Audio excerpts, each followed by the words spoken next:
Now the 3-1. Reynolds swings, hits it in the air towards right center. Merrill on the move, dives, reaches down, and he made the catch. How about a hang-a-star to end a game? Jackson Merrill did it all week with the bat, and tonight with the glove, he ends the game. There will be no challenge, and the Padres beat the Pirates again. Final score of 2-1. What a terrific closeout play by none other than Jackson Merrill. Welcome into a Tuesday edition of Gwynn Chris, Gwynn Chris Match, baby. As you heard, Padres win another one. And it was pretty. I don't know if spectacular is too strong for the word, but it didn't end ordinary. A nice. What? Throw out the star type play for Jackson Merrill. To end it. Offensively didn't have his fingerprints on it, but they didn't need it. They got just enough offense. But I think the story of yesterday's game was Joe Musgrove. We'll get to that in a second. Let me welcome in Chris Ello. How are you doing, sir? I'm good, Tony. I was there last night, and as soon as that ball was hit by Brian Reynolds, the two words that flashed into my head were tie game. You had Bay on first base, pinch running for Pittsburgh. That ball gets down in the gap. He's scoring easily. And I thought the catch was about a 7 itself, but I thought the fact that he closed the ground he did was about a 9. Remember, he's probably playing a few steps deeper because it's a no doubles defense. He had to race over. He had to race in. And the timing of the catch is an 11, because it basically saves the game from being tied. And his flair for the dramatic and the remarkable right now just continues. I mean, the legend continues to grow right now. Yeah, it was a nice play. I mean, who was that who hit that ball? Reynolds hit that ball? Reynolds tagged that ball. So the depth didn't matter because he hit it so hard. He just had to go laterally. And not everybody's comfortable going that direction as a right-handed thrower. I know I always felt better to the backhand side diving that way versus diving to the I guess the forehand side. So, really? Huh. He closed the ground on it terrific. I had a great view of it. I mean, the jump was good. It was, as you said, it was probably about a 7 in terms of the catch itself. But again, the moment you make those catches actually matters because not everybody can come up and close the deal and make that play there. Jackson does it, but as I said, Joe Musgrove to me was the story. No one really knew what to expect. We certainly had heard a lot of good things in terms of some of the changes he has made. Had really gotten rid of some of the pain that he was dealing with. But you never know. We get into a big league ball game, and then you're doing things a little bit crispier, a little bit faster. He looked great, man. I mean, he wasn't even like particularly sharp, for a guy who has not thrown on a big league mound since end of May. But in typical Joe Musgrove fashion, competed.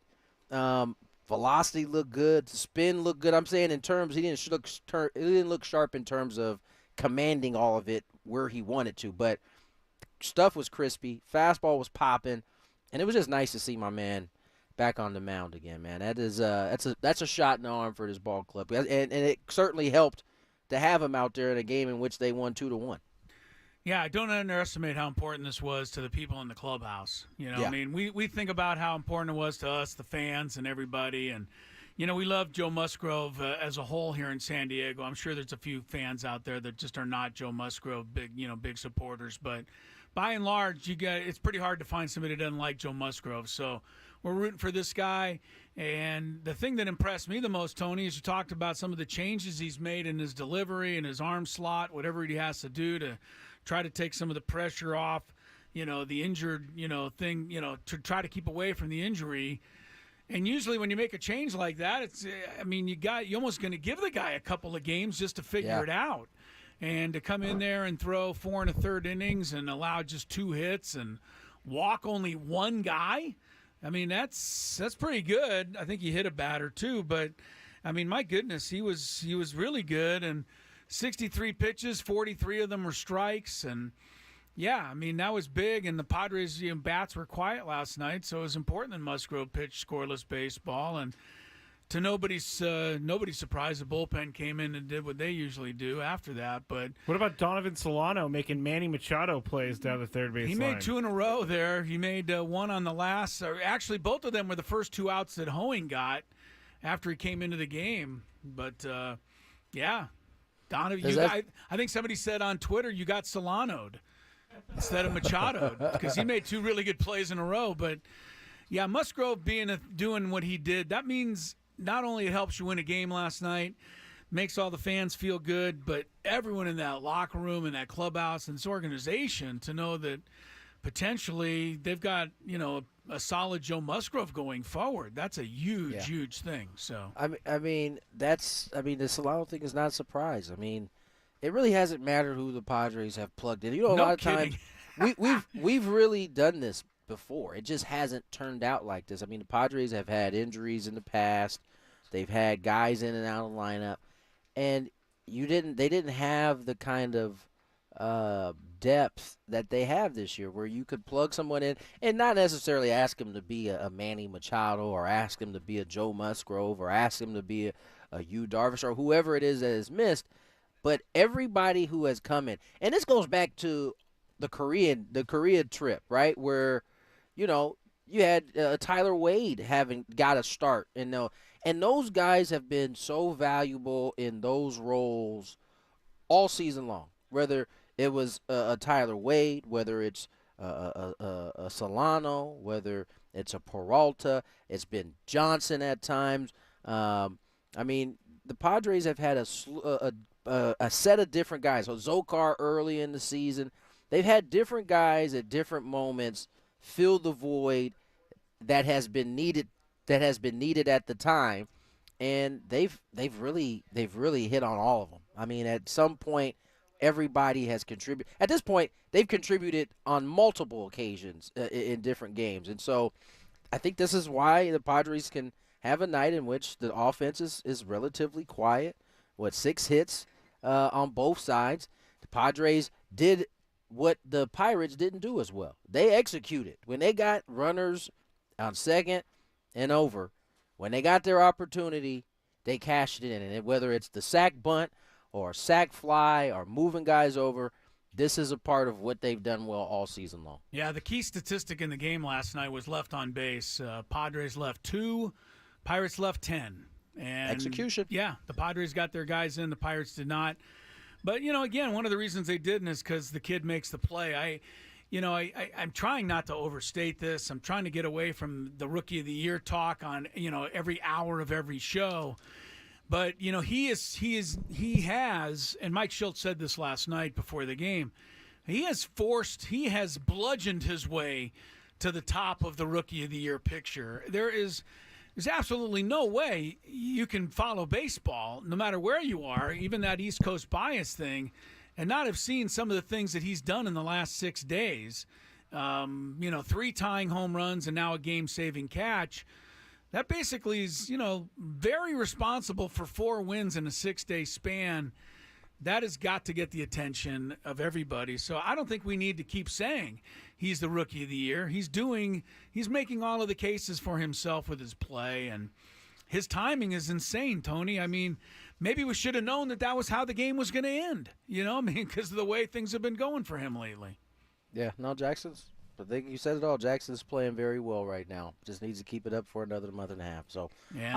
I won't spend too much time on the Rookie of the Year conversation as it pertains to Jackson. He's doing all that he needs to do.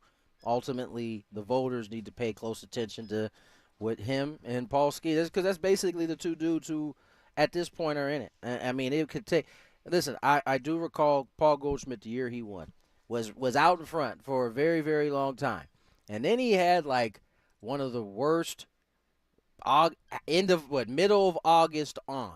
He struggled. And all of a sudden the conversation wasn't as crispy as it was for him early. So Jackson just needs to keep playing how he's playing. And that'll take care of the rest. On the flip side, the Padres had, last night I believe was the 8th time in the past 15 game that the Padres have had to use the bullpen for 4 innings or more. And, we kind of seen this a little bit earlier in the year at one point where after about a slew of great starts, there was a rough patch there where the starters were struggling. Bullpen came in and did their job for the most part, but then we saw shortly thereafter the bullpen start to struggle a little bit. And that was a little bit before the Padres made the moves that they made. And I bring this up because of all the things that are going right for the Padres right now, there are some things that are starting to pop up. You're not having everybody at their best right now coming out of the bullpen. You brought it up yesterday about Yuki being in that high leverage spot that he hasn't been in. He's been in and out of, I think, this year. And you're watching. And yesterday was a little bit different, obviously, because you knew going in that Joe wasn't going to be. I mean, yes, he could have used the 60 whatever pitches and just been so efficient that he got to like the 6th inning. But if you were being real about it, that was unlikely to happen in his first start. So you kind of knew this was coming. But this is not something that I think Mike Shield had hit on it maybe a week ago. It isn't something that he necessarily wants to have to do. He would rather be able to go 6, have a 7th, have an 8th, have a 9th, boom, done with it. But there has been, especially on that road trip, the Padres won all but one of those games, but that bullpen was taxed pretty good. Yeah, I think the only difference that I see this time, the bullpen is better and more equipped to deal with this than they were early in the season. But secondly, I think a lot of this also has had to do with the fact that, maybe intentionally to a certain extent, the Padres are, just not asking Waldron, not asking King, not asking, obviously, last night Musgrove, but not asking some of these guys to go as deep into games, to try and save some of the innings for the starters as well moving forward. So I think some of this is also by design. But I know what you're saying, Tony. When you use the bullpen 4+ innings every single game, eventually they get tired and they start not performing up to the same level that they had been. So it can happen. I mean, regardless of what the reasoning is, because we saw this coming in terms of having to monitor Waldron's innings, having to monitor King's innings. No matter how good they've been, this is a part of I think the calculus in going out and adding all of the arms that they added, because they're going to have to absorb some of it. You're right. I think they are shaving innings off everywhere they can for some of the starters, and that's on top of, although Strada looked better yesterday, he hasn't quite been his regular self. So just something to keep an eye on. Not a worry of any sort, but something to pay attention to as these games continue to move forward. Well, we have to give the fans out there something to worry about. Some of them to not be comfortable if they didn't have something to be stressed about. Or they would come up with it on their own. I'm going to give them a legitimate one. Come up with them. I mean, before yesterday, everybody was panicked that the pitching wasn't very good ever again. Well, no, and then they go out and they shut it down. What? I'm just saying, every day, even though they've won 17 of 20, people are coming up with something. It's from Padres pen pals yesterday. This is not sustainable, is what the writer said. That's right. To come back and win every single game, not necessarily they came back last night, but these close games, it's stressful. And Jerickson Profar even said, these are exhausting games to play. They are. There's no doubt. You got to be, your concentration level has to be so high in those type of games. And it's as soon as that you can, let the concentration thing go, it is you hit a brick wall at that point. And so I imagine doing that, especially on August 13th, where it's you're in the dog days as it is. Everybody is just trying to get to September, where it's you don't have to try to get the energy. It's automatically there because it's almost like the brain and the body recognize, it's go time. It's like summer vacation. When you know you're a month out as a kid, it's the countdown is on. Right. And you lock in. You lock in for that last month. You lock in, exactly. So I imagine that's a little bit of what's going on right now for these guys. All right, let's step away. We got off to a good start here. When we come back, the Padres have a stretch of 18 games in 18 days beginning Friday. We'll talk a little bit about that and some of the best A.J. Preller moves of the year. All when we return. More Gwynn and Chris. Hey, this is Chris Ello from Gwynn and Chris.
Apparently, Scravy's guy's on the move to Pittsburgh. Don't know if you saw it all. You had Tony Gwynn Jr., Brandon Aiyuk, 49ers, Steelers.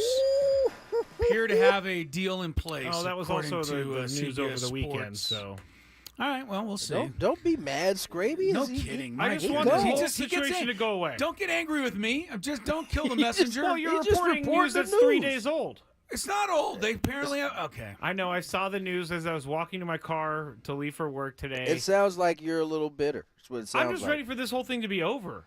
I well, don't now care it's over. anymore. He's wearing. It's over. It's just what you rooted for. No, it's not. It's not official. Well, I'm actually still looking for it. Where'd you guys see it at? CBS Sports says they have a deal in place. So whatever, Scraby, deny. Makes you feel better. Welcome back to Gwynn and Chris. Man. Oh, he's all so in his a guy who feelings right doesn't now. want to play on the 49ers on the team. You know, you sound like you're the owner of the team. I kind of am. You really, truly do.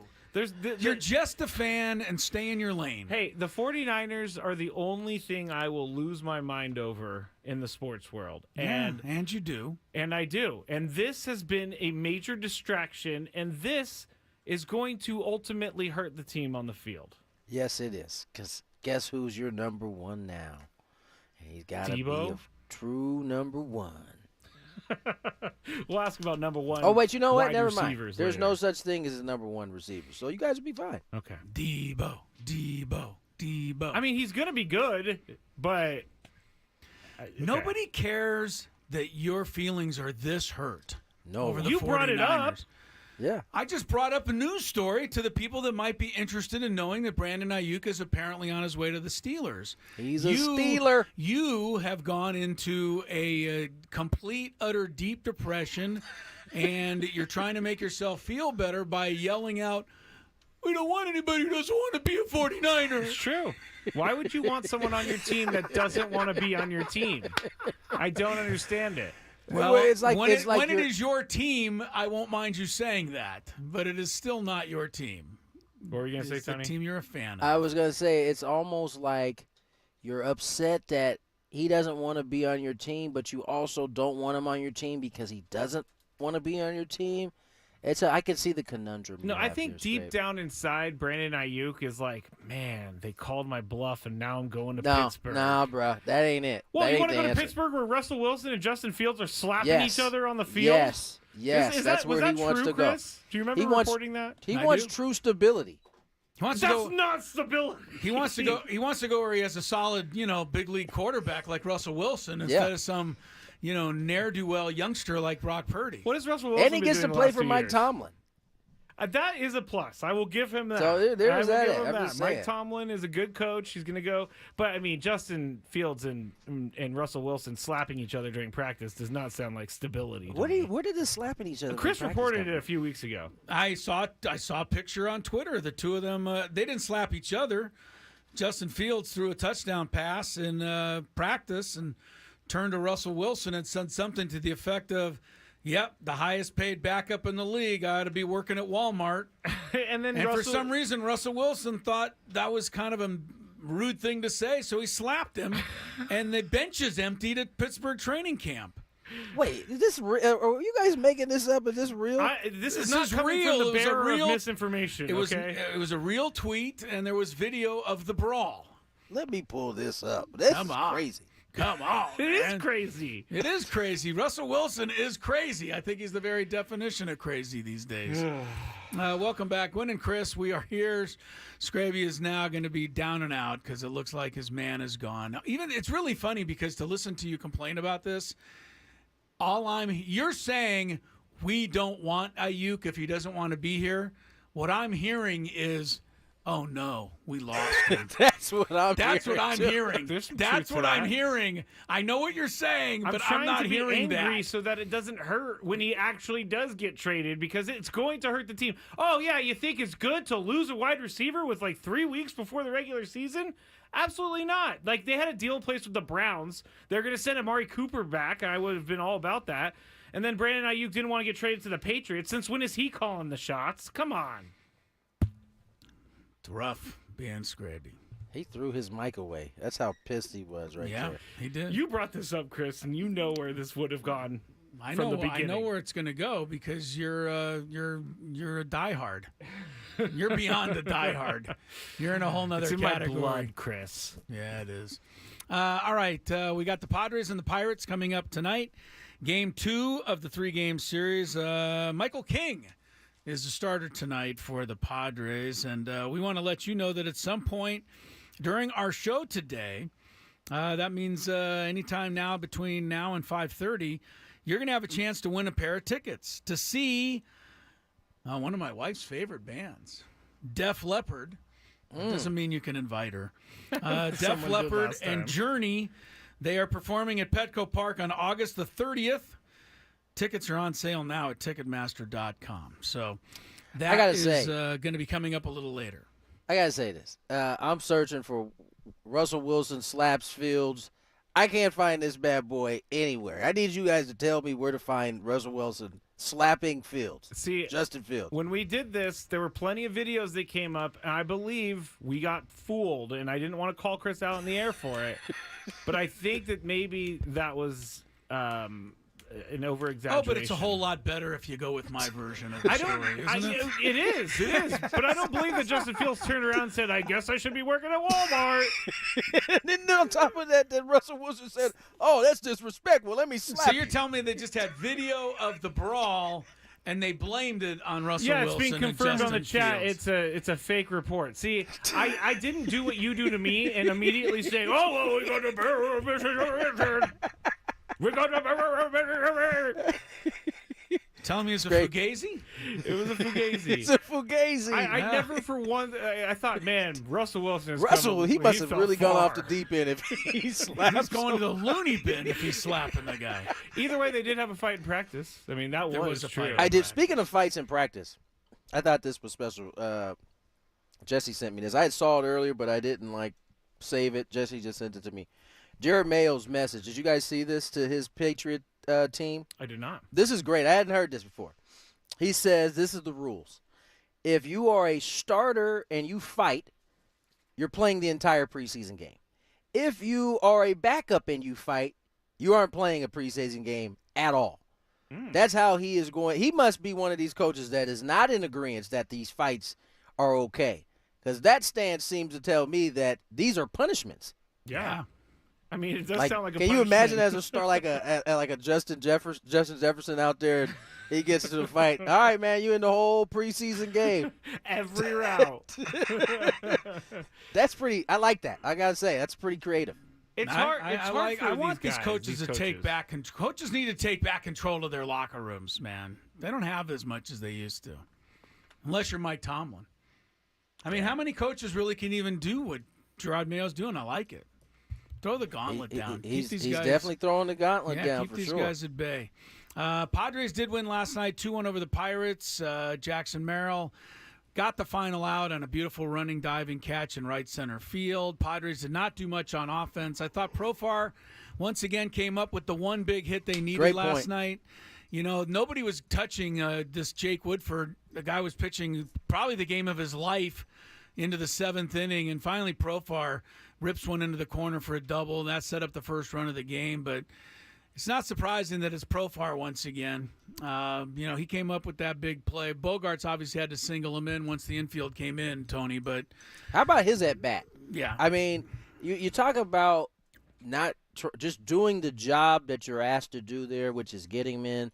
He was basically playing Pepper. If you go back and look at the swing he took, yes, he was to shoot it through the right side. That is a Pepper drill type swing, and it was exactly what they needed. Yeah, it was great, just fantastic. Padres win, finding all the ways to win these games. 17 out of 20 is the stretch, but as you may or may not know, Diamondbacks, they rallied to win. Dodgers got a good performance from Kershaw, so it's pretty much status quo in the NL West. Can't make this stuff up. It's just Padres win, everybody else wins.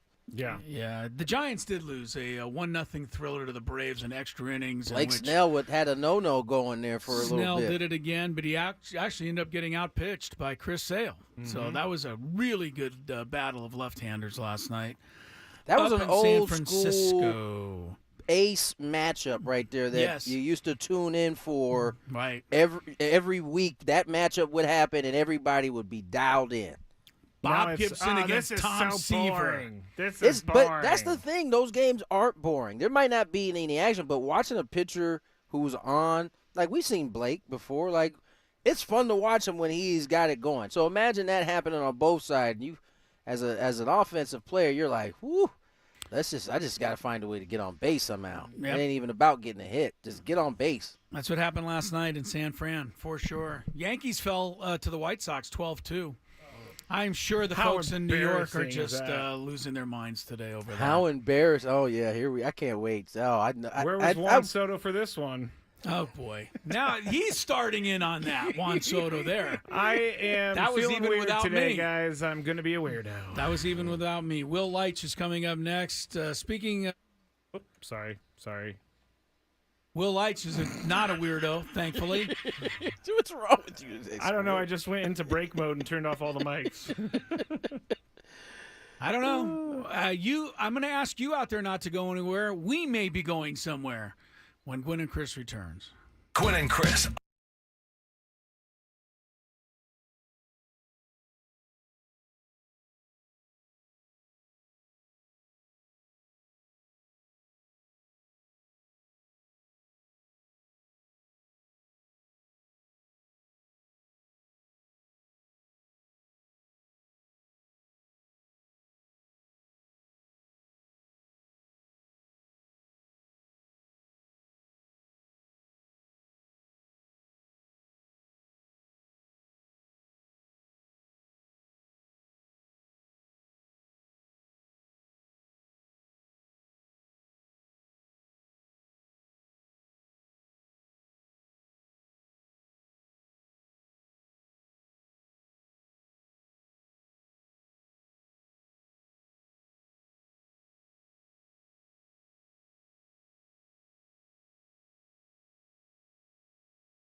to the moment you missed on 97.3 The Fan. While you're listening to 97.3 The Fan, you can see what you missed and click to listen on demand.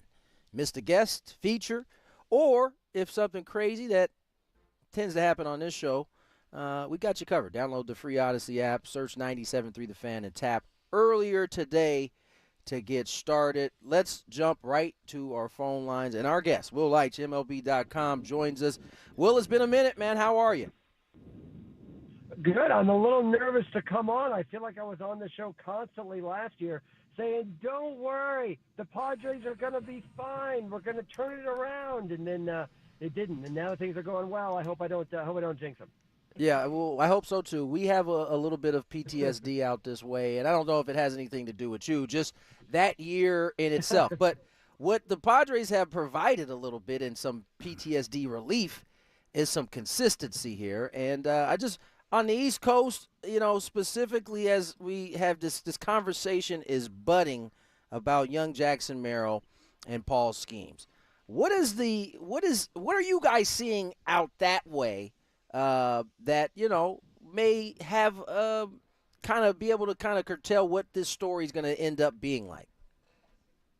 You know, it's interesting. If you're, I think one of the best things that could happen to Merrill is the Pirates continuing to lose, because I think that the general consensus is that while Skeens may be a little bit ahead right now, though Merrill has clearly made a pretty quick run on him, you know, eventually the Pirates are going to, if they fall too far out of the race, which certainly looks like it's in danger of happening, they need Paul Skeens for next year and the year after, and so it wouldn't be really shocking to see at a certain point for them to be like, okay, been a great year, Skeens, but we're going to shut you down for now. And if that happens, I think that clearly opens up a lane for Merrill, if he doesn't already go ahead and make that lane himself, because clearly what they've been doing has been what he's been doing has been pretty exciting and certainly very dramatic. Skeens, I think he's such a central part of baseball's marketing, and he's obviously been terrific.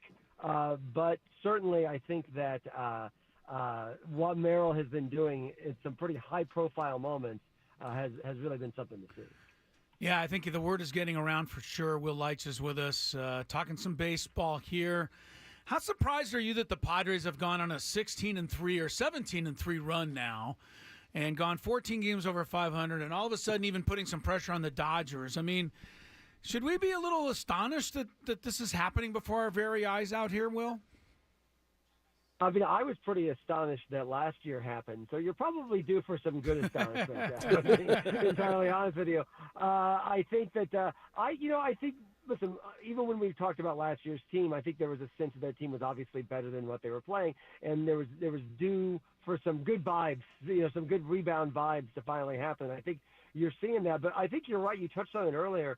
The big difference for the Padres is they're getting consistency, and even as talented as last year's team was, they just never got that consistency. And I think that's what you're seeing now, and I think it's pretty exciting. And I think that even when they made that trade in the offseason, one of the things they talked about was to lengthen the rotation a little bit and get a little depth and just give them a little bit more of that stability. Now there have been some ups and downs in that, obviously, but like there is a steady hand. And it's funny. One of my big controversial predictions of the offseason was the idea that Mike Shildt could be a sleeper candidate for manager of the year. And partly because I think Mike Shilt's a pretty good manager, but also because, clearly last year where there was this massive underachievement with what happened. And then, so this year, that kind of bounce back, I think he was set to benefit. But, he, even with the Cardinals, he had a surprising end to his career with the Cardinals. But even with those teams, he was known as a pretty steady guy and one that could kind of keep things level. I think you're seeing that now. So I think that I think there is some good fortune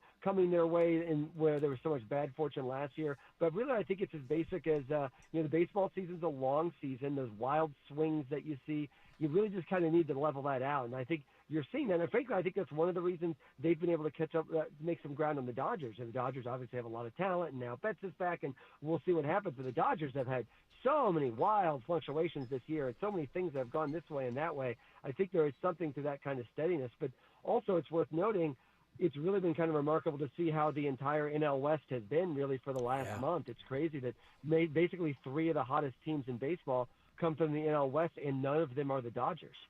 It's a pretty fun thing to happen. So it's really making for a pretty exciting race, and it's really something that the Padres are kind of so well situated right now. Particularly because you start to look at the rest of the NL wildcard chase. Sure, the Giants have been a little hotter, and the Cubs are kind of coming on. The Cardinals seem to be fading, but I don't think anything about the Mets or even the Braves looks all that scary right now. I think not only this has been a hot run for the Padres, but when you look around, I don't look at those other teams and think, oh, beware of them. I think the Padres are just as well positioned as they are. Yeah, the Padres have handled both of those teams well here in the regular season. Well, I got to ask you a little bit about the National League West that you kind of hit on. We talked at the beginning of the season, and, I think about a lot of people's accounts, they thought the National League West could be one of the tougher divisions. It just took about half of a season for them to kind of start to prove that. What do you think happened in that time? Was it as simple as teams getting healthy?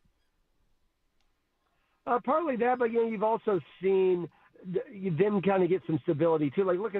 It's funny when you look at the Diamondbacks. I've been writing for the Diamondbacks all year, and I've been pointing out that clearly I think everyone was under the presumption that with some of the moves they made the offseason and like Corbin Carroll presumably getting even better after his terrific year last year, that they were in fact better than the team that went to the World Series last year. Now last year's World Series team had a certain flukish aspect to it. They were outscored on the year. I thought it was kind of funny for a lot of this year. The Diamondbacks had a better run differential than last year's World Series team, but had a far worse record. And we're under 500. That's another one of those things. I know Padres fans don't want to hear about positive run differential after last year, but generally that does swing back. It didn't swing back for the Padres last year, sorry, but it does swing back, and I think you've seen that from the Diamondbacks. And I think it's remarkable, too, when you think of a lot of things have gone wrong for that team.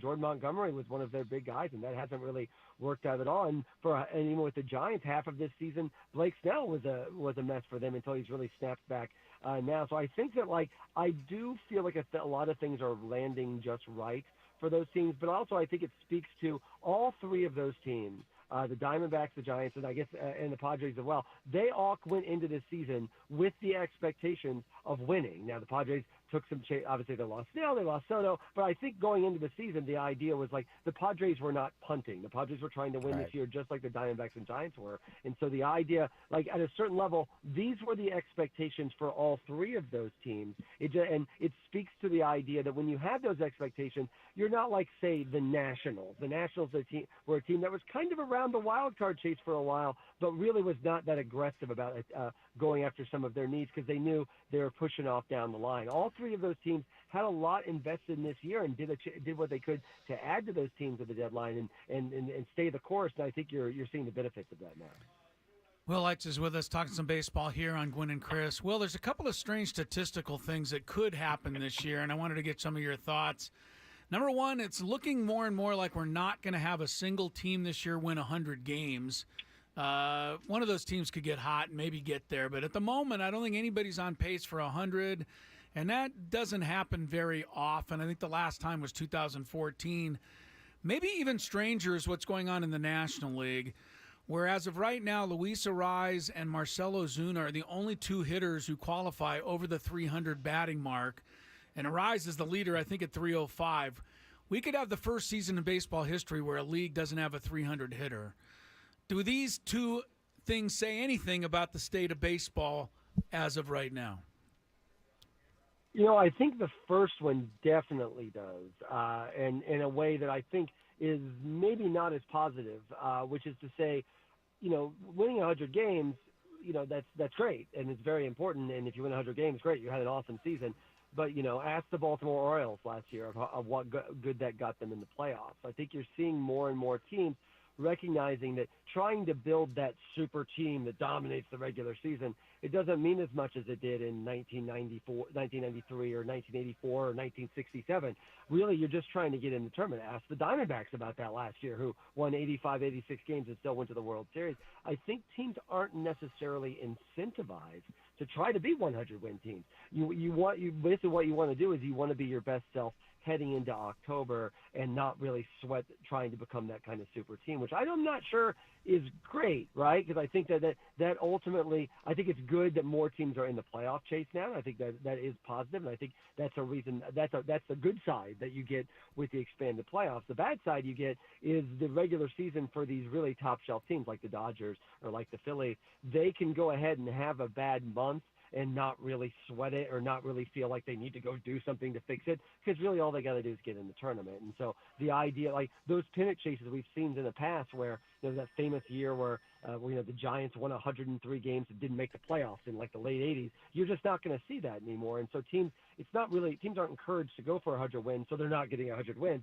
It doesn't really matter. If you get 97 in the number one seed, that's the same as winning 100. So, and again, the Orioles won 100 games last year, and they lost all 3 playoff games, and none of that mattered at all. So I think that's why you're seeing not as many 100-win teams. As for the batting average thing, I think that is just the progression of what baseball is going. The batters like I love Arias, we all love Arias, but guys like that are just that's not what teams are incentivizing when they get players. And I think that's one of the things that baseball has worked on trying to correct a little bit, but I think it's going to take a while. I think at a certain level, in a world of launch angle and exit velocity, the idea of being a 300 hitter is just not something that's valued. I don't think that's just true for teams. I think players also don't necessarily feel that way. I mean, if you go out to the ballpark and look at – it used to be when you went to the ballpark, batting average was the only percentage you saw. Maybe you saw winning percentage, but that was it. And now you go to a game and you see all these different percentages, all these different things. And for an old-school fan, that might feel strange. Who it doesn't feel strange to are players, because they've grown up in this world and they're used to this. They're constantly looking at these numbers, and batting average, frankly, is just not one of them that they're looking at that much. So I do think that I guarantee, I think it's cool. I love Arias. I love guys in Stephen Kwan that go for 300 and so on, but they do feel like throwbacks more than necessarily something currently in today's game. Yeah, players aren't into it because there's not incentivized. You don't get paid you don't get to paid have to hit a high batting anymore. average. Yeah. You just don't. But I think you are starting to see the pendulum that swung far to the one side slowly starting to make its way back, at least it makes an attempt to back to the middle, because I think what players are recognizing is that in order to get paid, you got to be in this league long enough. And some of this stuff doesn't suit every player. So we'll see how it goes. Well, I want to ask you a little bit, and this is a little bit off of kind of where we've been at. I'm looking at the Oakland A's, soon to be Sacramento A's. Eventually the Las Vegas A's. Major League Baseball clearly wants to expand 2 teams, but they can't do so until everybody is situated in terms of a home and a stadium that is up to the standards of today's day and age. How long do you think it'll be before this actually happens? Because you start to get the feeling that this Las Vegas thing is might not be a done deal when it's all said and done. Yeah, I think that's what they need to get locked. I think Tampa, they were basically on the Rays and the A's to kind of figure out their situation. The Rays seem to have done that. I think they've kind of figured out their stadium situation. It's going to be built in the same area, which I think will concern some people. But I think certainly, basically, baseball's been wanting to expand, but they've had to wait to get those situations settled. The Rays are done. The A's would like to have their situation settled, but aren't necessarily there yet. But I do think that with the Rays situation now taken care of, there's going to be more and more pressure for the A's to get that locked down and get that nailed down. And it really is kind of crazy if you actually even kind of look at the way the schedule is set up for next year with the would-be Sacramento A's. There's actually some wiggle room. There's actually some games that they're playing that may be at their home stadium or may be at a undisclosed other location. Like there's a lot of even for the Las Vegas things that they're talking about playing games in other places. They're trying to build some slack into there. I think they're eventually going to get that figured out, but there are situations that they have to figure out in Las Vegas and with that ownership group first. They are closer though. They are closer than they've been before, and I do think when that happens, Commissioner Rob Manfred has been very explicit saying he would like to, he's getting older. He's already talked about how this will probably be his last contract as commissioner. It's something that he has prioritized to get done before he leaves. That requires the A's thing to get done, but when you're explicit about wanting to get all that done before you leave, these things tend to happen. So once the A's thing get done, it wouldn't surprise me to see that happen pretty quickly. Well, Will, as always, man, we appreciate you coming on, talking some Padre baseball, talking some baseball in general with us. We'll catch up with you again down the line. Of course. Thanks as always. Have a good one. Thanks so much, Will.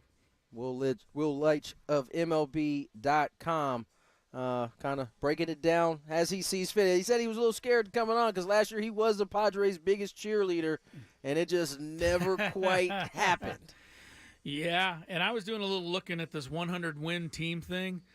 There's been at least 3 teams that have won 100 games in each of the last 6 full seasons of baseball. Obviously, 2020, nobody won 100 games. So in each of the last 6 years, there's been at least 3 teams. This year, there may be no teams. But here's why what Will Leitch says is correct. Of the 20 teams that have won 100 games in the last 6 years, only the Astros in 17 and the Red Sox in 18 won the World Series. So that's why teams don't want to win 100 games, because it doesn't guarantee a championship at all. But that's the thing, is nothing guarantees you a championship. I don't know that teams don't want to win 100 games. I don't know that there's a team that's played good enough, consistently enough for a whole season. The thing about 100 games is it's from April to October, basically, that you playing pretty consistent baseball in order to get to 100 wins. It is not easy. And I just think we've been spoiled over the last 6 years of teams getting, like multiple teams getting to 100. You're right. In the new format, and I don't even know if it has anything to do with the new format. You got to go so many rounds. So much can happen in that time frame for those 100-win teams. The Astros certainly figured it out in terms of, the bye. Nobody else has, though. So we'll see. It's still an early project, right? I mean, this is year 3 of the playoffs, right? Or year 4? 3. I think it'll be the 3rd year, yeah. 3, yeah. So we got a lot of data to collect before we can start really making an assumption of how it's affecting the playoff structure. But certainly right now, no one on pace. Let's get to break. 3 o'clock hour on the way. Daily Gambit.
what's happening in San Diego, and welcome back to it.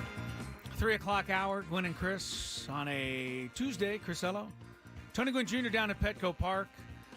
Matt Scravey alongside here in the Odyssey Palace Studios. Padres and Pirates. Pirates have to play the Padres again. You know, they're probably not looking forward to that. They've suffered all four for four to the Padres, and 3 of them have been really tough ones to take. But the Padres have been finding a way to get it done in these tight ball games. That was their 7th loss in a row, I think, off the top of my head. They lost 4 to the Padres and 3 in the middle of that to the Dodgers. Pirates have really fallen out of contention. There's no question. Robert Suarez nailed it down last night. 26 saves now for Suarez. I just wanted to throw this out. Suarez coming into the game last night. Unbelievable moment. Padres take a 2-0 lead. The bottom of the 8th inning ends, and the lights go out at Petco Park. And then the flames start going around on all the video boards. And Robert Suarez comes jogging in from the bullpen, and there's Holy shnikes! Exactly. There's a cameraman running behind him, and he's jogging in, and the lights are now flickering, and Robert Suarez's entry music is playing. If you smell what the rock. I wish he would come out to that, actually. Yeah, he's not coming into that. But here's the thing, and I don't mean this as a dig at Robert Suarez, because I did get kind of charged up. But when the lights went out last night and he came into the game, I got taken back to when Hell's Bells used to start and Trevor came into a game. And I just don't think that's never going to be duplicated anywhere, anyhow, no matter how hard they try to do it. What do you think? Am I too old school? What do you mean by that? Like just when the music started, the beginning of Hell's Bells. Yeah, I mean it's part of so iconic that I don't think it can ever be. Yeah, it can't. Topped. It can't be duplicated because it's not just about the music. It's about what song it is. This Hell's Bells is perhaps the greatest entry song you can have for a pitcher. There you go. The only way to really replicate it is to use it, and then you have to be as good as the guy who was using it before. And and that's going to be tough. So I mean, if that would have came on yesterday, my guess is it would have taken you back there, and it would have gave you those same feels. And that's in the song. Like I don't even, I wasn't until Trevor was coming out to it. I couldn't tell you what the Hell's Bells was. But when he started coming out to it, I don't know how you can't come to you can't beat it. Right? Yeah, that is the greatest closer song, and it only works for a closer, right? Because you got to come in from the dugout or from the bullpen. As a hitter, you don't get that long. Like you get like 10 seconds, and then it's over. That song has to play out, and I just think he's the first one to come out to it. And I just think it's going to be forever etched in anybody's head until we're all dead, and nobody who was around that saw it. Then it can be used again and be replicated in the same way. Yeah, it's never going to be topped. I guess that was the point I was trying to make. I didn't make it very clearly. Robert Suarez's entry is cool, but it's just nobody's ever going to get to Trevor. I know the Yankee fans think that Mariano Rivera's Enter Sandman was better than Trevor's. But I will match it up any day of the year. Hey, here's the other thing. They didn't have the technology to turn the lights off when Trevor came out. Like, if they turned the lights off in 98, we would have been waiting for 45 minutes for them to get the lights back fired up.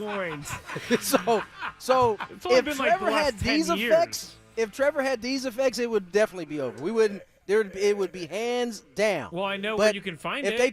If they turned the lights on at Qualcomm, bro, the game would have probably been suspended for the rest of the night because the lights wouldn't come back on. Because when the lights went out last night, man, everybody got excited. Ryan Helsley does that too, guys, and he does AC/DC. He does Hell's Bells? That ain't the same, I guarantee you. Helsley does Hell's Bells? Yeah, we did a Big Five question. You guys were both fine with it. I was not fine with it. I'm fine with it, but it ain't the same. I mean, still I hate to tell him. It's not the same, of course. And it's why that song, like, if Trevor, I hope Trevor's not listening. If Trevor had for some reason not been good, Like, we wouldn't think of the Hell's Bells in the same way. The fact that we think of it is because every time he came in for 500 plus, 600. How many saves Trevor finished with? 6 something. Yeah, he got 600, over 6. Yeah, 600 plus saves later. That's why we feel that way about the song. Now, if Yeah. Trevor would have came out and he got 200, 150, we're probably not figuring. We're probably not doing the I same just thing. know that the excitement with Trevor coming into a game was so much. The crowd was so insane as he was running out on the field, and that song was screaming out over the loudspeakers. And you're right, Tony, it all has to do with his pitching. Right. But it felt like once he got to the mound and Hell's Bells finally stopped playing, that the other team has well just gone home right then anyway. Hey, he's Like, not. Chris is weren't not gonna lying, score. by the way. They weren't going to score. I mean, people were just no chance. The game was over, and that's because he was so good. But anyway, I just thought of that last night. Was that because at home I didn't really? Did they play Hell's Bells for him last For night? Suarez, no. Oh, no, they play okay. whatever he He plays. played his song. Yeah, I don't know what his song is. Honestly, I didn't gotcha. recognize Okay. it. So Because somebody on TV, somebody probably knows what it is. It's a good. It's a good song. Yeah, it's a It's, you know, good it's- lead yeah. up, walk-in song, and the fireworks and everything that's happening when he comes in. It's good, but I just think that this is just something that we were lucky enough to see when we saw it, and it's never going to be that way again. It just can't on be TV duplicated. last night, they didn't go to break, and I was like, "Is something broken?" Or something? Because usually they go right to break because they have a set amount of time that they need to get back by. Yeah. But they went the whole entire commercial break without going to break because they wanted everybody to see the Robert Suarez thing. You know what I don't know is, and we should know this because we've interviewed Trevor a million times, but what is the story behind Hell's Bells other than the fact that he loved AC/DC and loved that song? I don't know if you know, Tony, but I don't know if anybody knows. Did he go to the Padres and say, "Hey, I want to start playing that when I come in"? Did somebody on the Padres say, "Hey, we got an idea. When you come into the game, let's play Hell's Bells"? That's a great question. I don't know. I mean, who honestly deserves the credit? Yeah, Tony for can that. figure I'm that going to text out. him right now. Yeah. Oh, well, there's the source. There we go. I mean, that will be perfect. Yes. I really wish Robert Suarez would run out to this, too. Chris has no idea what this is. Little Stone Cold Steve Austin right there. Yes, Austin 316, baby. Can you imagine Robert Suarez running on the field? I just love 90s wrestling intros. because Unfortunately, they're Robert easy. Suarez wouldn't know what that is either. Yeah, you don't know that. How old is Robert Suarez? I don't know. He wouldn't know Let me that. see. You don't know that. Stone Cold Steve Austin is a worldwide known person, right? Right? I don't know if he's worldwide. He's worldwide in my world. Oh, he definitely. He's worldwide. 1991 is when Robert Suarez was born. He's a Stone Cold guy, I'm sure. He's a stone cold guy. Why don't you go up next time you see Rob? Next time you're about to ignore Robert Suarez in the Padres. Oh, locker room, is that how we're gonna do that? Well, Joe Musgrove told us the way you are that you don't go up to the players. Go up to Robert Suarez and ask him. He knows who Stone Cold is. You're like, Robert, I have a new song selection for you when you come out. Just have a boombox on my shoulder. But the kind of success he's had this year, I don't think he's going to be changing anytime soon. Nah, No, not he's even good. close. So I asked him how did Hell's Bells become his song. So I'll wait to hear back. All right, we'll right. get the verdict on that. Gwynn and Chris here, 3:09 is the time. We are going to be giving away, speaking of great music, a pair of tickets to see Def Leppard and Journey at Petco Park. It's coming up 17 days from now, August 30th. Tickets are on sale now at Ticketmaster.com. We'll let you know how you can get in on that shortly. I thought this was, something to throw out there, guys. The NCAA football season is upon us, and they had the top 25 came out yesterday. And thank you for playing the Aztecs song because I was curious, where do the Aztecs stand heading into this season? Sean Lewis, brand new coach, and the excitement around Aztec football. According to Bill Connolly of ESPN, staff writer who does such things, the Aztecs in the college football power rankings enter the season number 91 in the nation. I'm sorry, what? Number 91 in the nation. Wait, yeah. They're 91st out of 134 teams. So The San Diego State Aztecs. San Diego State Aztecs, number 91, trailing such teams as Wyoming, Vanderbilt, Air Force, Toledo. We're even behind Texas State, Coastal Carolina, and South Alabama, and others. That's all right. Yeah, we got to start somewhere. That's where Sean Lewis is starting. So 91st. 91st. Jeez, I had no idea. There's 43 teams. There's 43 teams below them.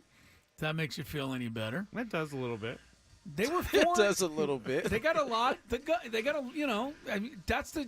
Sean Lewis has excited everybody to the point where I think a lot of people have forgotten that they were 4-8 last year. I forgot. It wasn't really a great season, season, you know.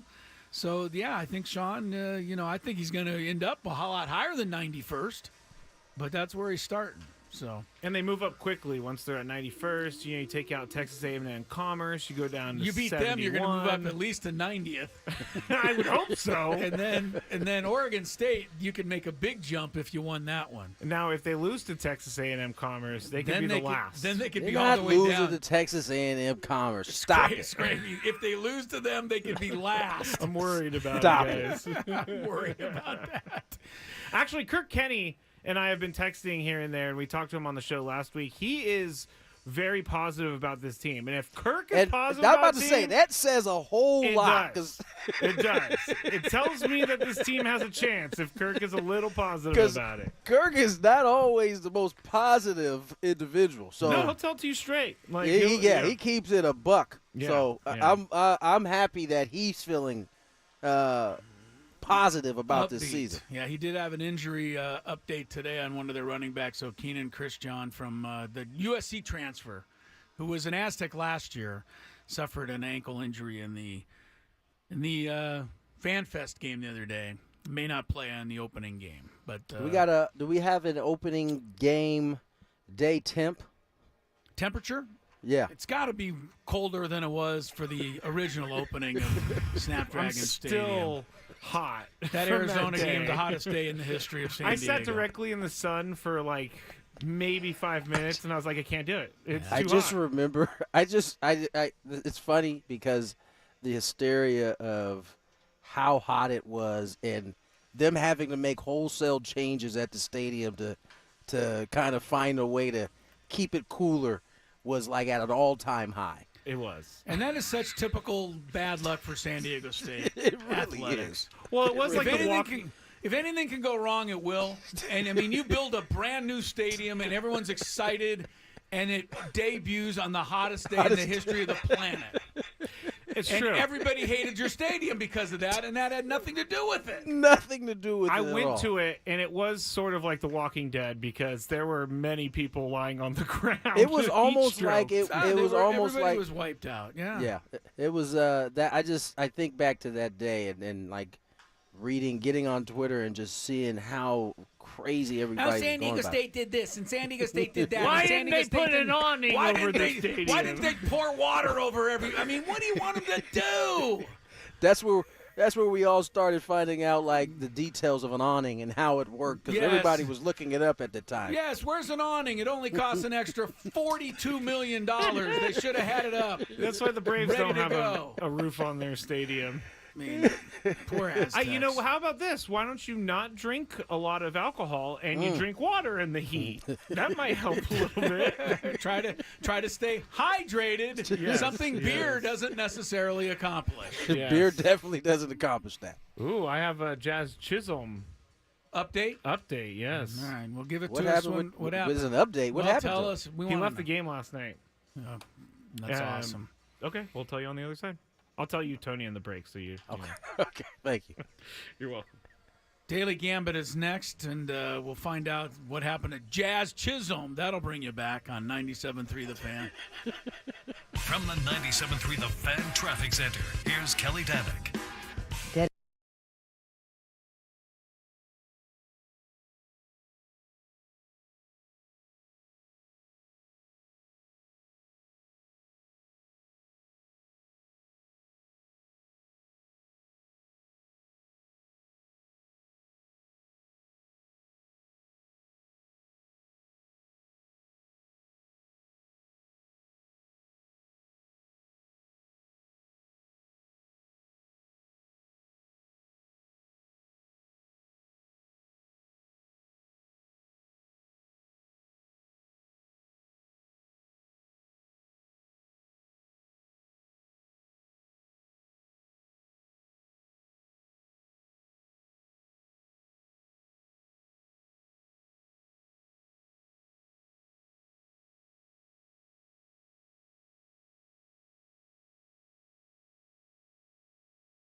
Jr. at Petco Park.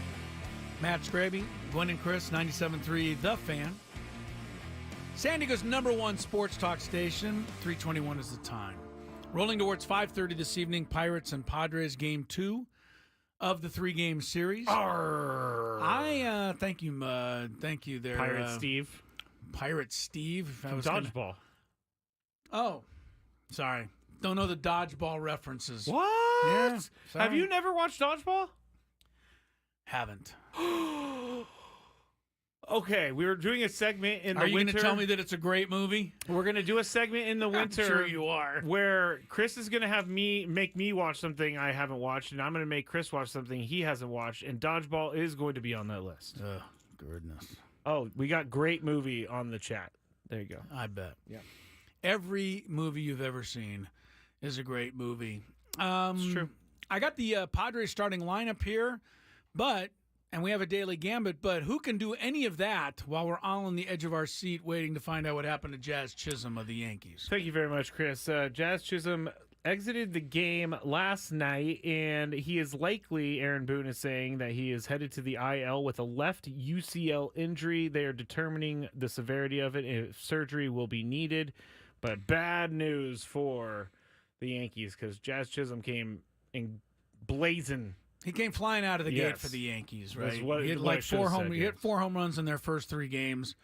I don't know if he's done anything since then, but he won't be doing anything else in the near future for the Yankees. Scraby will now give you a quick check. All right, I'll give you a check of the Padres starting lineup. Leading off is Luis Arraez. He's back at the DH spot tonight. He's leading the National League in hitting, despite a record, an average of only .305. Jurickson Profar is batting second. He's in the high 290s. He's under 300 now, but still right there in the top 2 or 3 in the batting race. Jake Cronenworth is batting third at first base. Manny Machado, after a night off, didn't look like he had a night off because Donovan Solano looked like him at third base last night. He really did. My goodness. Manny will be back in there batting cleanup. Xander Bogaerts fifth. Some kid named Jackson Merrill is batting sixth. Hope he does well tonight. Yeah, it'd be nice to see him, kind of introduce himself to the fans here. David Peralta continues to quietly, get it done for the large part in right field. Ha-Seong Kim. Ha-Seong's still without a home run since June.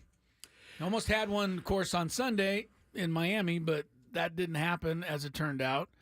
And, the slump is there for Ha-Seong Kim. I hate to say. Down to about 227 now, I noticed last night. Hasn't it been a season in the batting slump? average? Kyle Higashioka is batting ninth. Higashioka, by the way, almost hit another 3-run homer last night. He missed it by about a foot. You're right. In the 8th inning. You're right. Michael King is on the mound for the Padres. Luis L. Ortiz will pitch for the Pittsburgh Pirates. He faced the Padres last week in Pittsburgh. Do we need a Pirate lineup? We do not. We're not going to get it. Let's get to today's Daily Gambit instead. Do you like money? I think about money a lot. Do you like money without doing anything?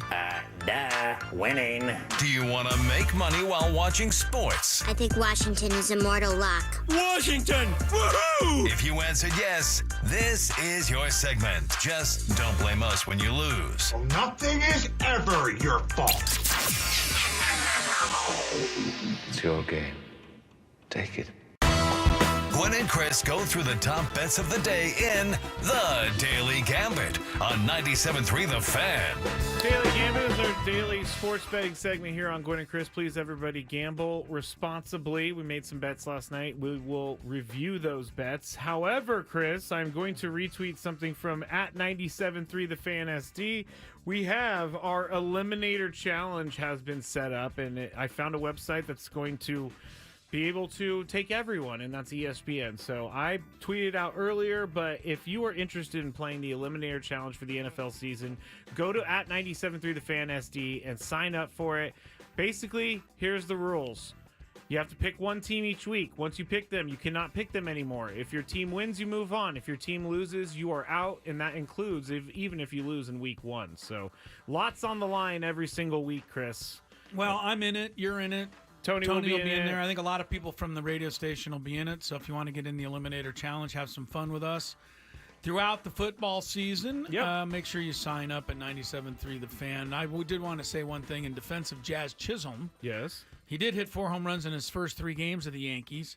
He did go on to hit 3 more home runs for the Yankees to finish with 7 in 14 games. So really he did do awfully well for them, but that does hurt. They lose him now to the knee injury. We'll see how serious. I think it's an elbow injury, UCL. Is that what? Sorry, elbow. Yes. Yeah.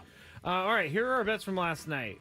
I made a parlay, and it would be over 4.5 Joe Musgrove strikeouts. We could stop right there because he only had 1 on the night. Yeah, so 1 strikeout for Joe. He wasn't going for the whiffs last night. No, he was not.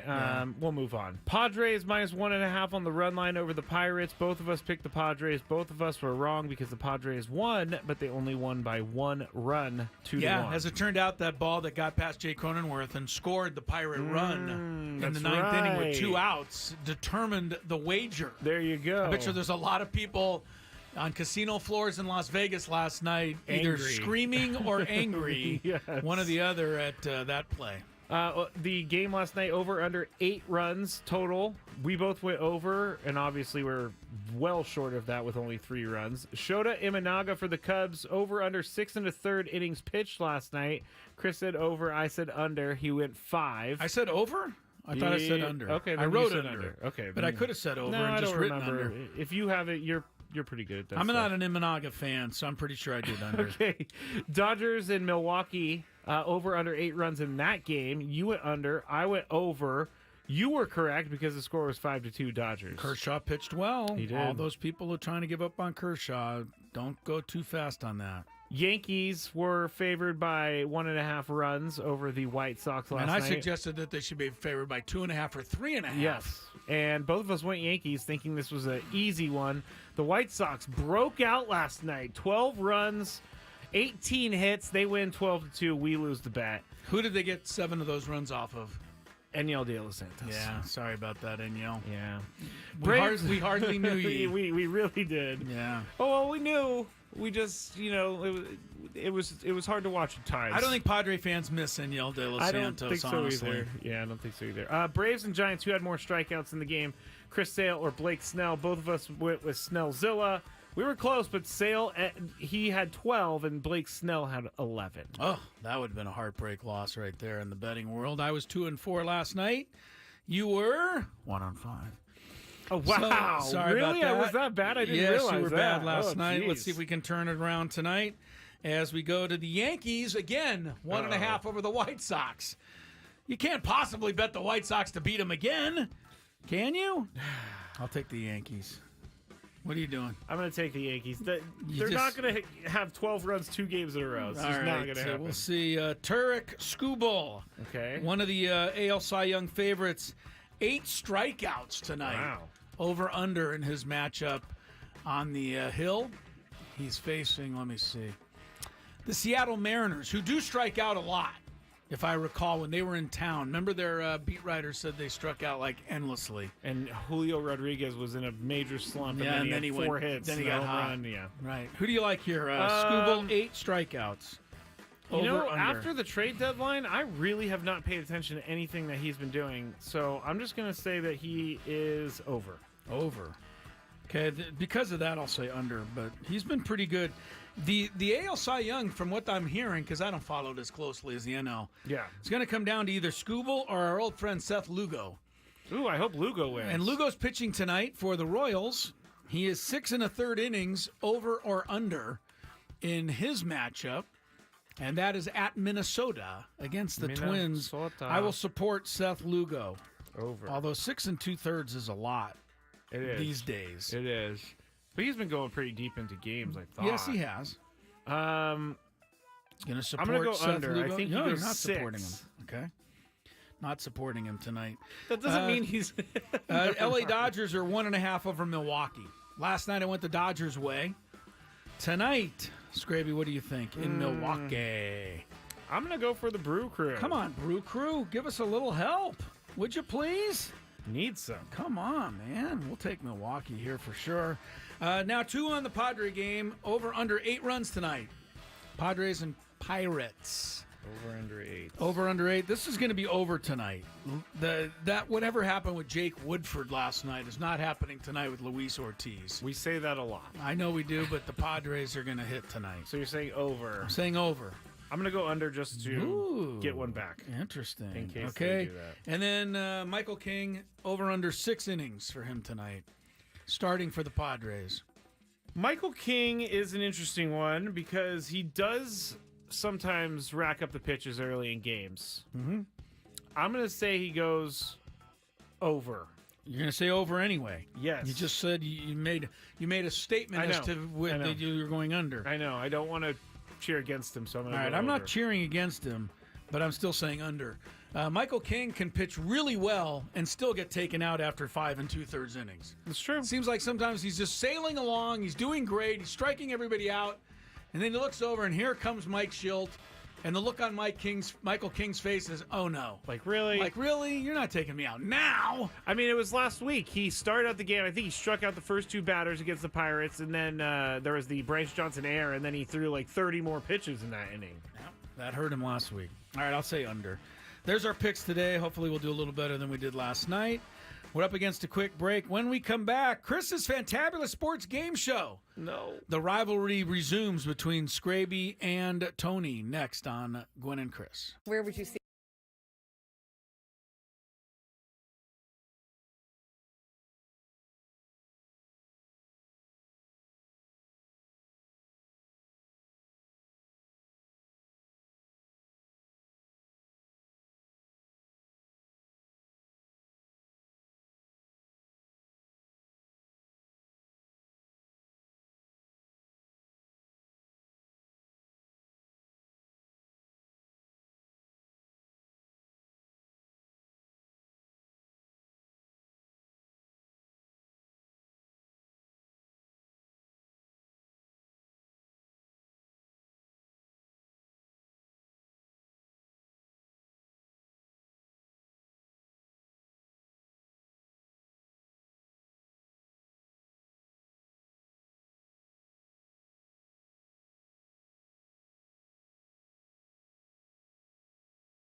All right, welcome back to Gwynn and Chris. Chris, hello. Tony Gwynn Jr. is out at Petco Park. He's running back and forth, but he's coming right back here shortly because he and Scraby are going to play a round of Chris's Fantabulous Sports Game Show. That is coming up momentarily. About time for Scraby to post a victory over Tony Gwynn Jr. Yeah, it would be about time. Actually. Be nice if you could do it. We'll see what happens. Would be in the game that's coming up.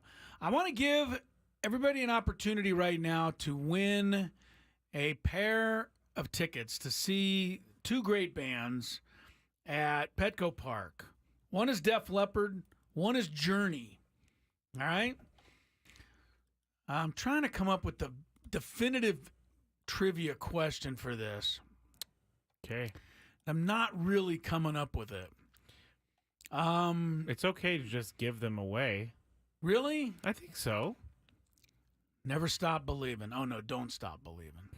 That's the word. That's the name of the song. All right. I don't know. We'll just give them away. 11th caller. If you're struggling. Yeah, I'm going to give it to the 11th caller. Okay. I'm really fun and cool, but I don't have it right now. Save that clip. So the 11th caller at 833-288-0973 will win tickets to see Def Leppard and Journey at Petco Park on August the 30th. Tickets are on sale now at Ticketmaster.com. While you do that, we'll check traffic and play today's Fantabulous Sports Game Show. From the 97.3 The Fan Traffic Center, here's Kelly Danick.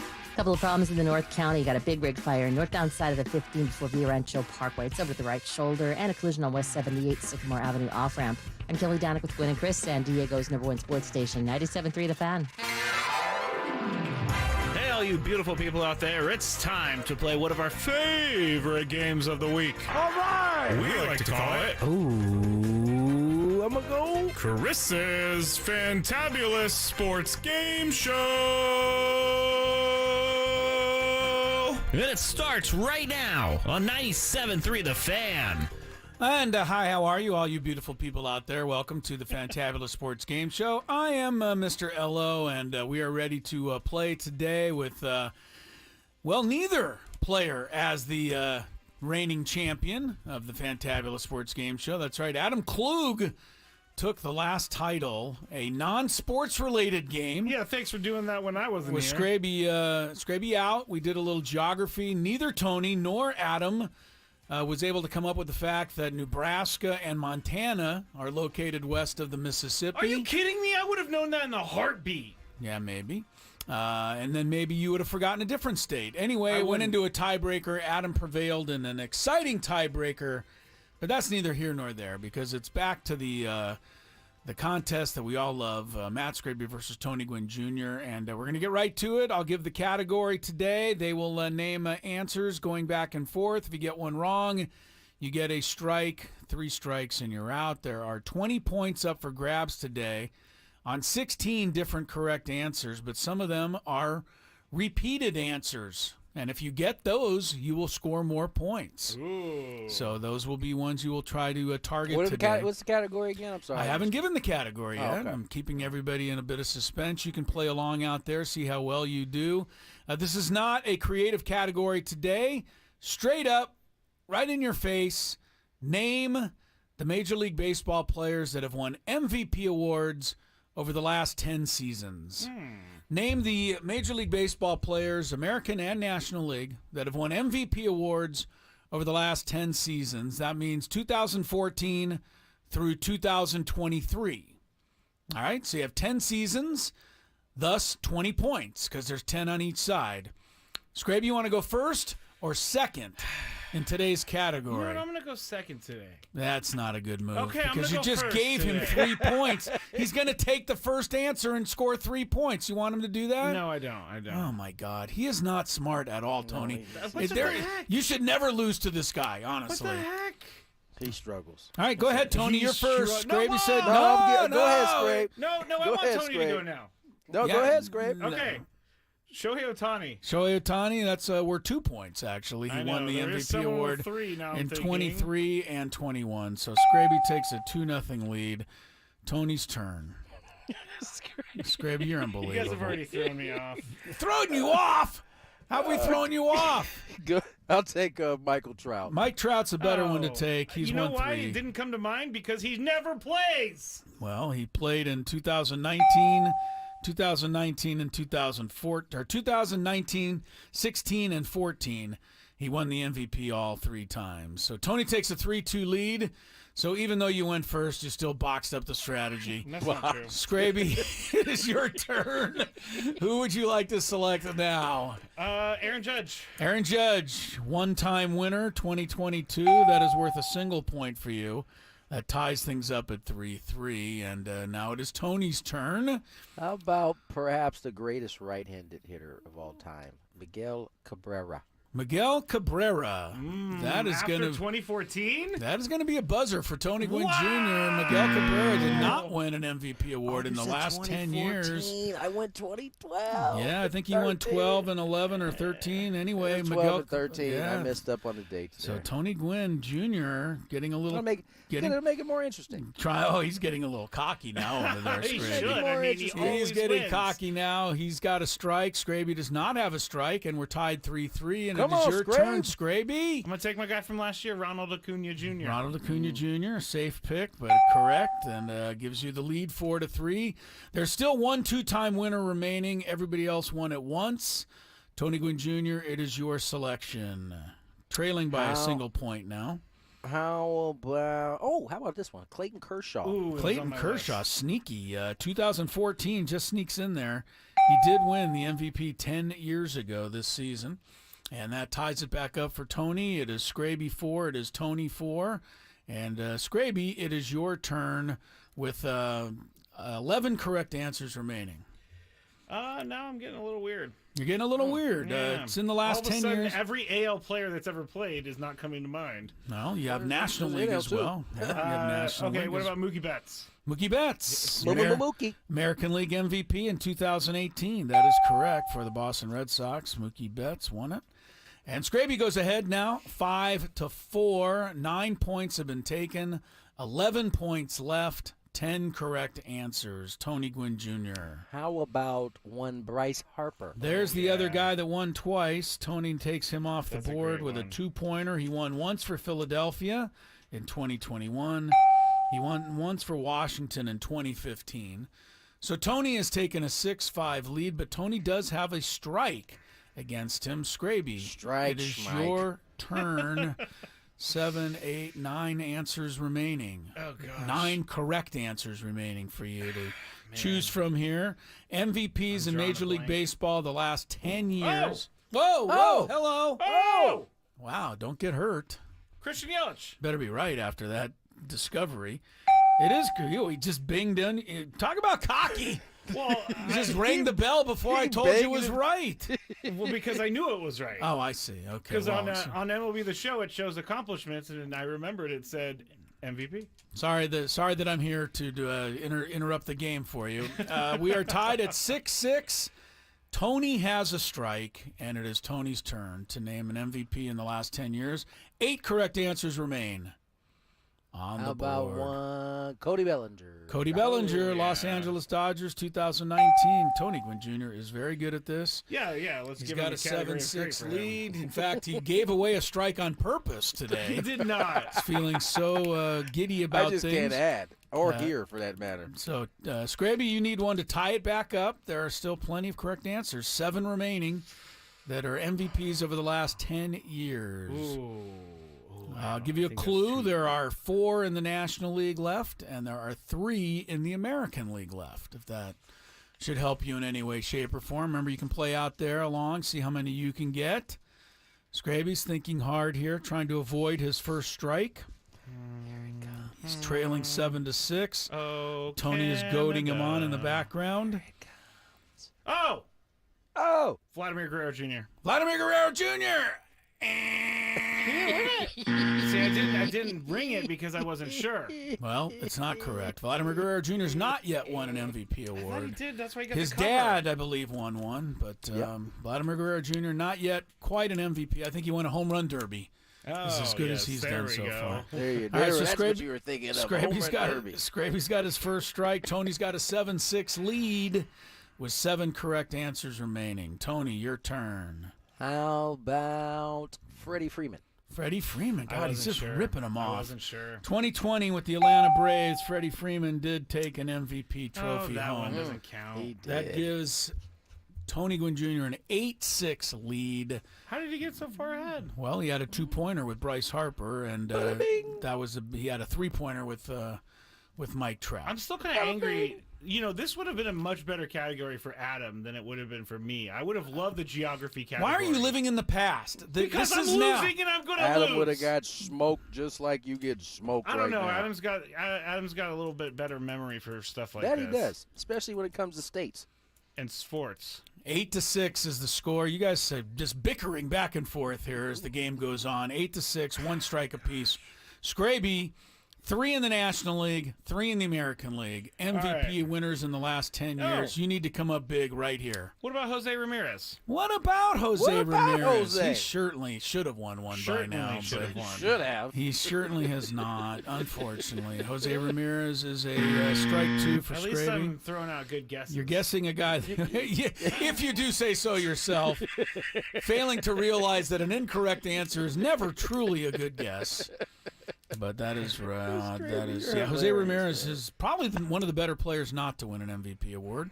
For sure. And my gosh, I'm an idiot. 8-6 for Tony, and it is your turn, Tony, to extend on your lead. How about Paul Goldschmidt? Just a couple of years ago, Paul Goldschmidt of the St. Louis Cardinals did win the NL MVP 2022.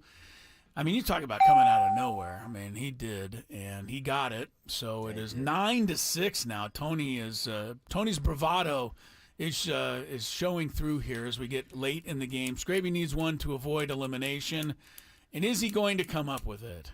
Probably not. Let's see. You got 5 correct answers remaining. Well, I wanted to say Buster Posey, but I think it was before 2014, so I'm not going to. Maybe not. I think it might have been 2012. Okay. Maybe. 2011. Maybe not. Tony's really helping you over here. Why don't I just go with the guy who everybody thinks is great, but we think is mid? Paul Skeens? No. Nolan Arenado. Nolan Arenado for the game. I knew that. I mean, Tony, do you want to tell him what happened here? That's the ball game. It is 3 strikes. Scraby is out. Tony Gwynn Jr. returns to the championship chair in Chris's Fantabulous Sports game show today. I hate this game. 5 correct answers went unsaid. Tony, how many of those would you like to name just for fun? Giancarlo Stanton. Oh. He won it with the Marlins in 2017. Wow. That is correct. How about Jose Altuve? Don't take my shirt off. Scraby, you should have got that. Jose Altuve, one of your favorite guys. He did also win in 2017. I know I mentioned Freeman in 20. Wasn't Abreu in the American League side? How about that? Jose Abreu. I would have never guessed that. One of the worst players in Major League Baseball history. What? Except he won an MVP. That's a little mean. Yeah, I was going to say, the guy won an MVP. But after that, my goodness, did he flame out. Yeah. Did we say Chris Bryant? No. Scraby forgot his guy, I kept Chris thinking, is Bryant. there a Cub? Yeah, there was. Chris there Bryant. Was a Cub. Who went on the disabled list again yesterday, Scraby. No way. Yeah, just to upset you even more. There's only one more guy that you haven't named. You guys have done awfully well. 2015 American League winner, Josh Donaldson. Oh, yeah, I put that one out of my head. Yeah, Josh Donaldson. He put it out of his head. All right, so Tony wins the Fantabulous Sports Game Show today. 9-6 was the score. You know, I played myself today. Despite an early strike. Play yourself. You know what I did? You mentally shot yourself. I knew this was never going to happen. I was a drinker in the earlier part of the 10-year span yes, here. So a lot of that is fuzzy. But I studied Rookie of the Year winners today. Thinking you did. That was going to be the category. You thought it was going to go with Rookie of the Year winners. I thought that would have been almost impossible to do. So we did not do that. It was. It would have been. So. Yeah. All right, Scraby comes up short despite his best efforts. Your chance to play trivia is coming up next. Little Chris versus the Fan. Dialing in as the music's just What? What's going on over there? It's loud, it's soft, it's fast, it's slow. I try to give you the phone number, but I don't think you'll be able to hear it out there. Just dial in to play trivia.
97.3 The Fan. Heading into the 4 o'clock hour here on Gwynn and Chris. Chris Ello. Tony Gwynn Jr., victorious in the Fantabulous Sports Game Show once again. Max Scraby, a loser. He is alongside here in the Odyssey Palace. You know, you kind of get on me a little bit sometime in the Fantabulous Game Shows about the categories I pick. Yeah. But you have to admit that I've tried a variety of different categories. Maybe today wasn't your best. And it was right up Tony's alley. He is so good on baseball stuff. But Tony's running away from the mic right now. He'll be back in a little bit. But, yeah, I didn't expect you to have a good chance to win today. But I just can't. I'm, you know, we've done a lot of topics. I know. You wasted one when I was out of town. You really think you could have won that one with the west of the Mississippi? Just tell everyone what happened in the break with me. You quizzed me. Oh, right. Yeah. I tried to see if you could come up with the 7 states that were east of the Mississippi. And I rattled them off. With 2 names. Faster than and you anyone got them all. could. You did very well. All right. Well, maybe one day we'll do another geography one. You did lose the first geography one when Tony came up with the country of Hungary.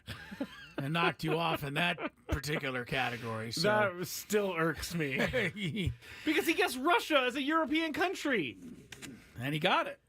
I think that was the big argument. Yes, that was the big argument. Yeah, there was a lot of controversy that day. All right, we're going to get into some Chris versus the fans. There's usually some controversy during that. If you want to play, dial in 833-288-0973. By the way, quick congratulations to Steve. I believe it was Steve who called in. 11th caller. Oh, it was Keith. I beg your pardon. I thought it was Steve. Keith, that shows how good the hearing is these days. When Keith comes out as Steve. Anyway, Keith, congratulations. You're going to go see Journey, and you're going to go see Def Leppard. You won the tickets to Petco Park. Now, time for you out there to qualify for today's grand prize. A 2-night stay at the Resorts World Las Vegas and 2 tickets to see Carrie Underwood Reflection. The show is at Resorts World Theater. And by overwhelming demand, Carrie Underwood has extended her Las Vegas residency, which is called Reflection, through spring of 2025. If you want tickets at Resorts World Theater, they're on sale now at AXS.com, Access.com, and RWLasVegas.com. Or you could qualify to win a pair right now by beating me in Chris versus the fans. If you had one shot, one opportunity to take down the human almanac himself, howdy do. Now is your time. Listen to me, this guy is dangerous. Now is your opportunity to win a prize. Well, I hope you know what you're in for. Chris versus the fans starts now on 97.3 The Fan. I appreciate the chat now reminiscing about things that Tony has said that are incorrect, like Depeche. Depeche Mode. For Depeche Mode. Yeah. Hungary. One of my neighbor, Diana, her favorite musical group is Depeche Mode. And I tell her that story once in a while. Depeche? How do you guys say this? Depeche? Yep, not it. All right, here are the rules. You have all to of us have our moments. There is no question about that. We have all had our moments. You have to make it through 3 questions. Each question will get more difficult. If you get the question right, you move on. If you get it wrong and Chris gets it right, you're eliminated. But if Chris gets it wrong, then you move on to the next question or you win if you're a first-time player. Let us know before you get into the first question because you'll get that question for free today. And Chris versus the fans is brought to you by SD Fat Loss. Lose 20 to 30 pounds in just 60 days. Visit sdfatloss.com to schedule your free consultation. All right, let's get started. You are really focused because I've had my hand up for 10 minutes. Oh, what's up? I have a question or a note. Yes? You told me to remind you yesterday, and I didn't remind you, but I'm reminding you now. You told me a great story about somebody and the first-time player. Oh, that was actually last week. It was last week. We never told this on the air, and I think it's worth telling. It is. Hold on. Let me pull it up in last week's rundown because it is worth telling. I forgot who the guy's name was, but he was a listener to the show. Yes. And here it is. Oh, you got it. T. Roy Green. Okay, T. Roy, thank you so much. He's a big listener. Aspiring producers out there, never delete your rundowns because you never know when you're going to need. Never know when you might need it. T. Roy, thank you so much for listening. But his story was great. Yes, so here it is. It says, I work in an emergency room here in San Diego in the admitting department. We had a paramedic come in today, and he said, it's my first time here, and I don't know why, but I yelled out, first time player! And I just wrote back like 100 ha ha ha ha ha ha. That was awesome. Because that is hilarious, and I appreciate you telling me about that, T-Roy. Thank you, T-Roy. And thanks for listening. And if anybody has stories like that, please send them to me, because I love hearing stories like that. It's hilarious. Don't get too caught up in the show, though, guys. You are in the emergency admit room. We need you to be alert down there. But it is first time player. I love it. That was funny. Good job remembering. Very that, good. Chris. We also have to hear the story about Adam Klug's son putting me in my place last night. Meeting you at the games. Putting me in my place last night. Go for it. While we're talking. No, I'm going to hold up on that one for a minute. All but right. Adam Klug's son put me right back to square one. And it's hilarious. Yeah. It's really funny. He did. All right, here we go. Contestant number 1, Raul. Hello, Raul. Raul. Hey, what's up? Hey, First time player. First time player. On cue. All on right. cue right there. Going to question number 2, Get Raul. him to question number 2. Here it is. Name all 5 of the Olympic ring colors. My goodness. Red, green, yellow, black, and blue. Wow. Nice job. Did he get it? He did. Beautiful, Raul. That's not an easy question. No, not an easy question. Hey, I got my daughter right here. Good for you. What's your daughter's name? Her name is Emma. Emma. All right, Emma. All right, Daddy's got one more for the title. Yeah, here we go. Question number 3. If you don't mind me asking, how old is Emma, and is she a Carrie Underwood fan? Is that possible? I'm not sure, but she just turned 9. Her birthday was just last weekend. All right. Oh, happy She birthday. Happy birthday to her. Happy birthday for sure. She might like a little Carrie Underwood if you get this question right. Let's see. Yes, here we go. Here we go. One player in Brave history played for the Boston Braves, the Milwaukee Braves, and the Atlanta Braves. Which player was this? Repeat that one more time. One player in Braves history played for the Boston Braves, the Milwaukee Braves, the Atlanta Braves. Which player was this? Played for all 3 teams. Sorry, say I don't again? know. Hank Aaron? He's going with Hank. Hammer and Hank. Stay there. He's got a chance to win. Oh, I thought you knew this just by the look on your face. I don't know it for sure. I think I have a pretty good guess though. Okay. And it's another longtime Brave, and he did get. I know he played in Milwaukee, and I know he hung on long enough to play in Atlanta. I just don't know that he began soon enough to play in Boston. But I'm going to go with Eddie Matthews. Sorry about that, Raul. Sorry, Thank you for Raul. playing. Sorry. Very good though. Happy birthday to Emma, nonetheless. Yes. And you guys definitely play again. Definitely play again. Absolutely. All All right. right, here we go. Let's Eddie go Matthews. to Nick. Nick, you're up next. What's up? How are you? Good. First time player. First time player. We got 2 in a row. I love it. I know. I love this. I'm working the phones over here. Attaboy. Here we go. Question number 2, Nick. In bowling, what number is assigned to the back right pin? 10? 10 is correct. Yeah. Wow. Nick knows his bowling. I did not know Thus that. the 7-10 split. The 7 is in the left corner. The 10 is in the right corner. No, it makes total sense now. So now you know. Never thought about it. Yeah, well, All Nick right. was on it, so he moves on to the final question. He does. Question number 3, Nick. Here we go. By the way, your Brandon Aiyuk trade is now up on NFL Network, the one that you don't think is going to happen. All right. If NFL Network is addressing it, then I think there's some smoke there. Okay. But it still says have a deal on potential trade. Okay, you might still have hope to keep him. All right, here we go, Nick. Question number 3. Who was the first Texas Ranger pitcher to throw a perfect game? Texas Ranger pitcher to throw a perfect game. Yeah. There was one? Lots of legendary pitchers have come through Texas. No, there hasn't. Texas Ranger. I'll say Nolan Ryan, but I don't think that's right. Nolan Ryan is a great guess anytime you need one of these. The Texas Rangers, I don't even know they had a perfect game. The Rangers. Was it the Gambler? Who's that? Kenny Rogers. Sorry, I pulled it out. Nick. I remembered it. I love that his name is Kenny Rogers, by the way. Kenny Rogers, the One of my Gambler. They favorite. called him the Gambler. The Gambler. Yeah. Wow, okay. Well, sorry about this that, puts Nick. us That was a right back tough in one. our place. Here we go. Julie, you're up next. Hello, Julie. Hello. Hey, Julie. Hello. Are you Good ready luck to to play? you.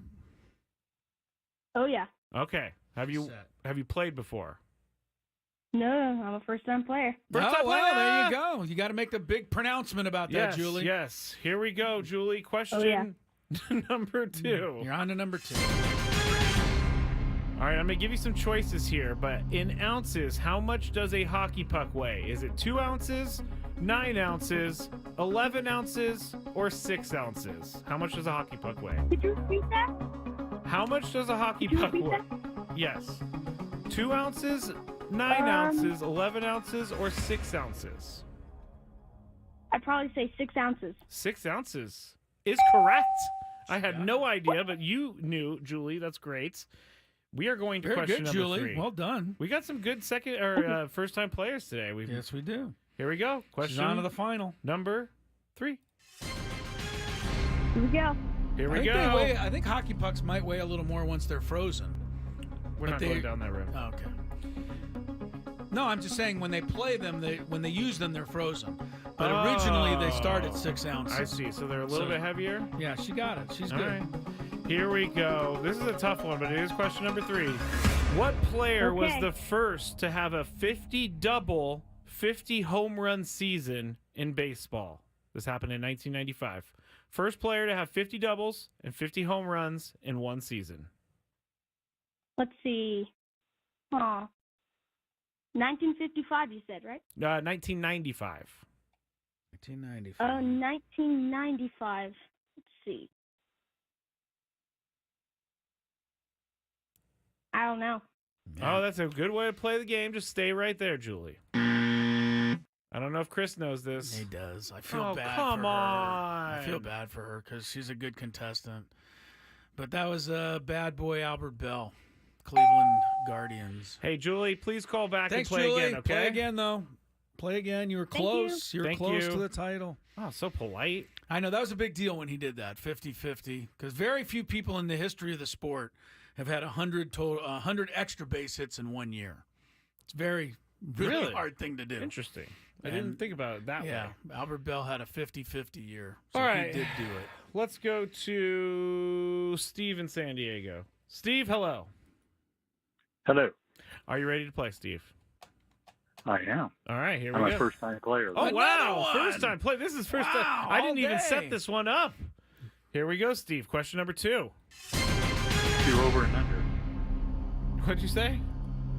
Let's do over and under. Oh, he wants one of those. That's sorry. that's the tiebreaker. We're not do that yet. Babe Ruth wore the number 3.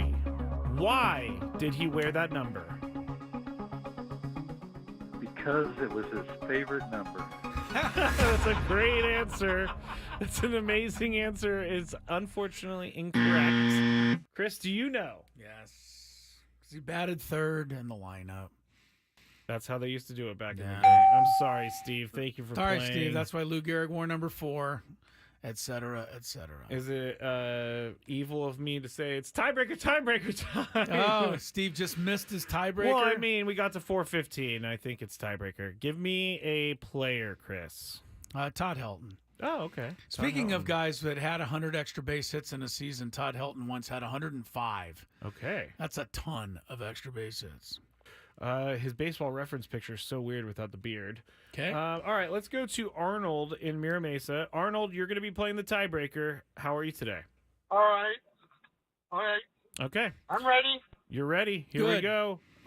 Chris, How many RBIs did Todd Helton have in his career? Oh, man, that's a lot. I bet you. 1,700. 1,700. Arnold, is the actual answer higher or lower? Lower. Lower. Arnold is correct.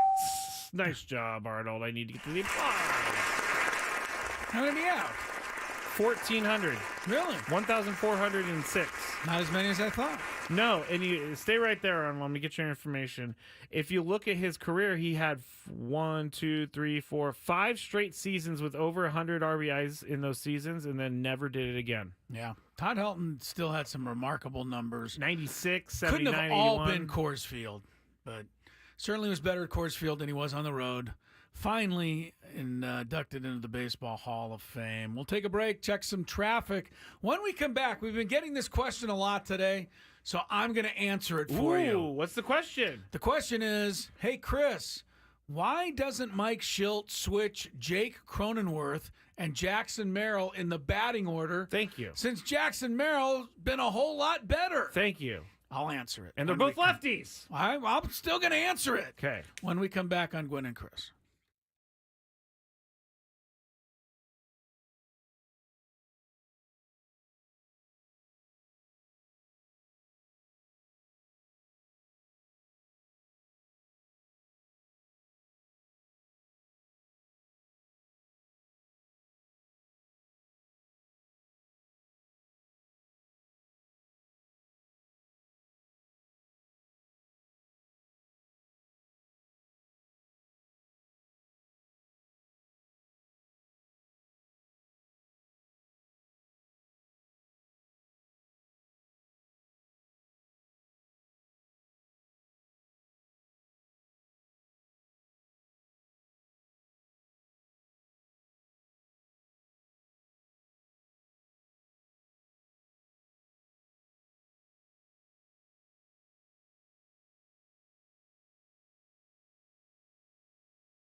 love Mediterranean food like I do, try Spiro's for authentic Mediterranean cuisine.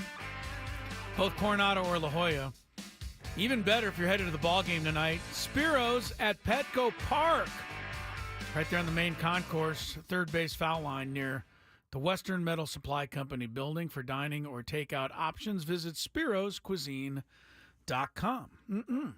All right, Padres and Pirates coming up. Pre-game show, Sam Levitt.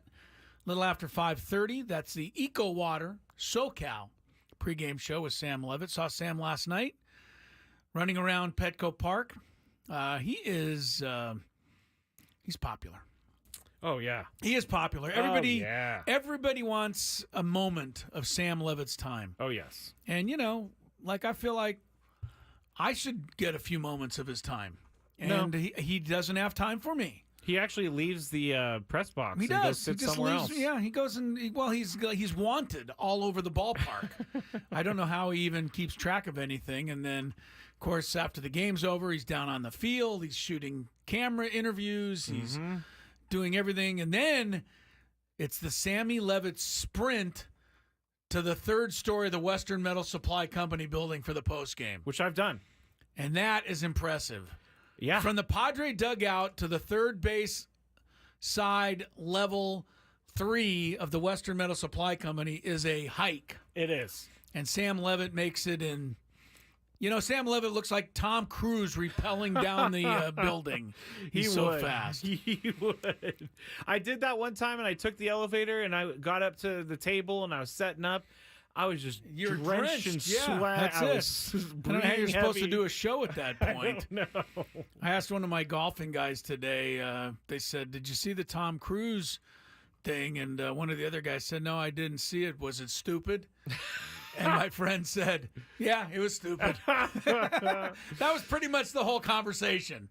Oh, and was it stupid? Yeah, it was stupid. So there you go. I don't know if it was or not, but that was the rating. It was whatever. That was the rating they gave it. I got crushed in my DMs yesterday for saying that Tom Cruise only made $20 million a movie. And for the record, to all those people who crushed me, I was saying that was his salary for the movie, not what he is taking home. That's the low end. Yeah. That's the low end. You think Tom Cruise only makes $20 million? What kind of world do you live in, bro? Speaking of getting crushed on Twitter and DMs, and then I'll explain why Jackson Merrill is not batting third. I always sound like I'm dropping names, but I am. I talked to Mike Winters again last night at the ball game. We're want to be Mike Winters' best friend. We're old friends.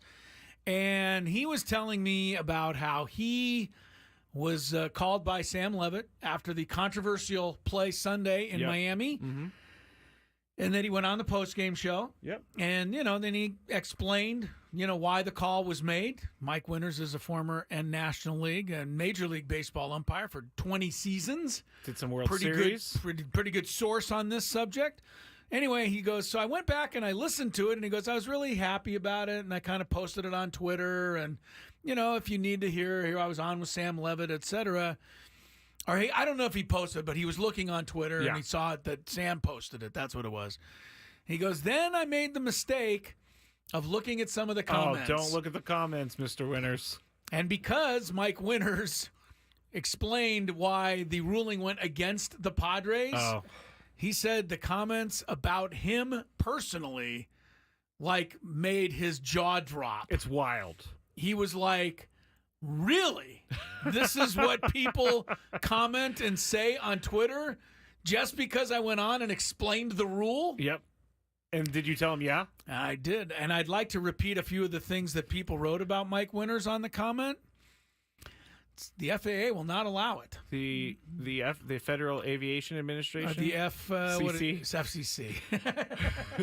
The FCC. Actually, I don't think the FAA would allow it either. It was that bad. Well, he learned a lesson that I learned very long ago, and I still touch the hot stove, which is looking at the comments. Yeah, just leave the comments alone. The comments be. Yeah. That's a good story, though. Yeah. Mike did a great job explaining the rule. Not his fault that's the rule.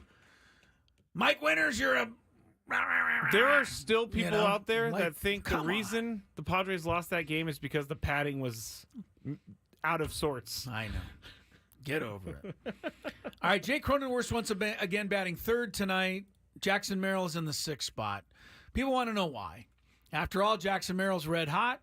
He's got 17 homers, 289 average, 800 OPS.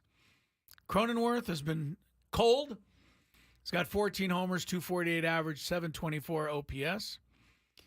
So why don't they flip-flop? They're both left-handed batters. It wouldn't change anything, but it would really change a lot. And here's the answer to the question. They're doing it to protect Jackson Merrill.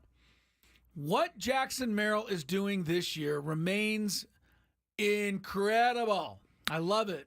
And it's one of the great stories of the season. But you don't want to mess with something that's working. And the fact of the matter is, Jackson Merrill batting 6th rather than being elevated to 3rd, just ahead of Manny, right in the middle of the thing. This leaves the pressure off of him to just go do his thing. And as much as I want Jackson Merrill to win Rookie of the Year, and I think he should get it, and I think that, the one argument I've heard in favor of Paul Skeens is the fact that Jackson Merrill can just quietly do his thing on the Padres because there's other superstars around him, whereas Paul Skeens is the Pittsburgh Pirates. He's the whole show. When the train pulls into the station, everybody's there to see Paul Skeens. Yes. And he's the everything. All the pressure, all the eyeballs are on him. So he's performing in a different setting. Jackson Merrill, meanwhile, just go do your thing. Remember, he started the season batting 9th. Yeah, that's true. Then he went up to 8th. Now he's up to 6th. But it's still much more relaxing to bat there than right in the middle, in the heart, in the 3 spot where you're expected. And Cronenworth has more experience doing that. And also Jake has shown he can get it done in that spot. He hasn't been getting it done lately. But I think that Mike Schilt is smart not to change them. And let me also say this. If I felt that it was smart to change them, you know darn well I would say so. Darn tootin'. Darn tootin'. But right now, just leave Jackson Merrill alone. It makes sense. Don't mess with something like him. Somebody texted into you or chatted in, said, hey, if it ain't broke, don't fix it. Sandy said that. Yeah, that's pretty right. That's pretty right. But it's mostly from the Jackson Merrill side. You want to protect him. Let him just do his thing quietly and continue to amaze and astound. Diesel says something interesting. I don't know if he meant it this way, but Jackson Merrill being where he's at ensures that he comes up in the game at the end of the game. You know what I'm saying? Like, instead of being the 3 spot, he's in the 9th inning instead of the 8th inning. It has worked out that way, although last night he only got 3 at-bats. He did not need a 4th. But you're right. It does seem like in the 9th inning, the last week or so, whenever they've been trailing, he's been coming up. Yep.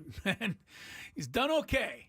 Done okay. You know that his WAR now, and you know how I hate WAR. Yeah, but now we're following it. His WAR is now the same as Jurickson Profar's. Wow. So Merrill has gone way up here in the last few weeks, and deservedly so. Coming up, the Big Five. Tony returns to the program. Do not go anywhere. The Big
on Sam Levitt's EcoWater SoCal pregame show, Padres Pirates tonight at Petco Park. Crisello, Tony Gwynn Jr., Matt Scraby, Gwynn and Chris. Time to check traffic here. Get you right into our Big Five. From the 97.3 The Fan Traffic Center, here's Kelly Danick. Guys, the good news is no incidents or accidents to contend with. The bad news is you're still going to see a lot of company out there on the roads. Yeah, slowing in all the usual spots. So just brace yourself for that. But at least nothing getting in your way. I'm Kelly Danick with Gwynn and Chris, San Diego's #1 sports station, 97.3 The Fan. It's that time of the show when we check on the latest in sports. Only the most important topics and questions are brought to light. Stop what you're doing and listen. These news stories will astound and amaze you. The one, the only. Oh my God, who the hell cares? The Big Five starts now on 97.3 The Fan. All right, everything is good in Padres land, but everything is not good in the email inboxes at 97.3 The Fan. Number 5. So we're going to start with this one, and there was an exchange over email last night between us that I found kind of funny. Our boss Adam sent an email after the Padres game with Jackson Merrill video from pregame talking about Rookie of the Year. Adam says it got stuck in his email, and it didn't send until much later, which I totally buy in every sense of the way. Then a few unnamed 97. If it happened to me, you would have bought it, but not Adam. I would think it's still in your drafts folder. Right. That's what I think it would be. Then a few unnamed 97.3 The Fan hosts replied to the email saying, "Stop asking him about Rookie of the Year." Now, I think two things can be true here. One, local media may over-ask the question. And two, it's our job on this show to talk about where he is at on a day-to-day basis. So, Tony, when is it appropriate to talk about Jackson Merrill and Rookie of the Year? I think it's how we're talking about it, right? We're talking about like there's a decision coming up here soon. There isn't. There's a quarter of the season left. That's the first thing. Second thing is, I don't think it's necessarily it's not the local media that's here all the time, right? Because those questions are asking for the folks who are here. They don't need to hear the answer again because they've already heard it. But, occasionally, outlets will pop in that aren't here necessarily on a daily basis. And so sometimes it gets regurgitated. I think the thing that makes this particular situation different is it's kind of been, I don't want to say it's been pushed into the national kind of area, but because of the way Skeens is pitched and the way Jackson has played here as of late, it's become a bigger topic than just local. And so I think we're just getting a lot of it because of kind of all those things kind of combined. But the issue that I think that can be had is that we're asking who is the Rookie of the Year. And you just can't answer that question right now. And there's not a such thing as who is the Rookie of the Year right now, because that ain't a thing. Now, when it gets to the end of the season, then we can have the conversation. Okay. I didn't know if you were done or not. Ben Verlander said, everybody stop, Jackson Merrill's Rookie of the Year. I think Ken Rosenthal said that as well. So, Chris, when is it appropriate to talk about Jackson Merrill and the Rookie of the Year? Well, in the case of San Diego, where we have this, complex that we are always forgotten and always overlooked. Somewhat true. Maybe it's true, maybe it's not, but we feel that way.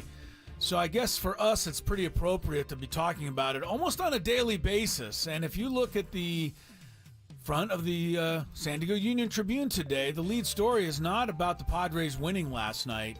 The top story is a column written by Bryce Miller where he talked to former Rookie of the Year, Fred Lynn, San Diego resident, and Fred Lynn said that Jackson Merrill should hands down be the Rookie of the Year. Attaboy, Fred. So, yeah, I agree with Fred. But this is obviously something we must feel like we need to do in San Diego. And I think that where we're mistaking is, like, on this talk show, we're talking about it. In the San Diego Union-Tribune, they're writing about it. But the people in San Diego already think Jackson Merrill should be the Rookie of the Year. Where we really need to get the word out, if we really, really want him to win it, we got to get some sort of national campaign going. It's because starting. I believe that he has helped start that, and that's the way it should. And that's the way it should happen. Last night he was on MLB. It's been organic.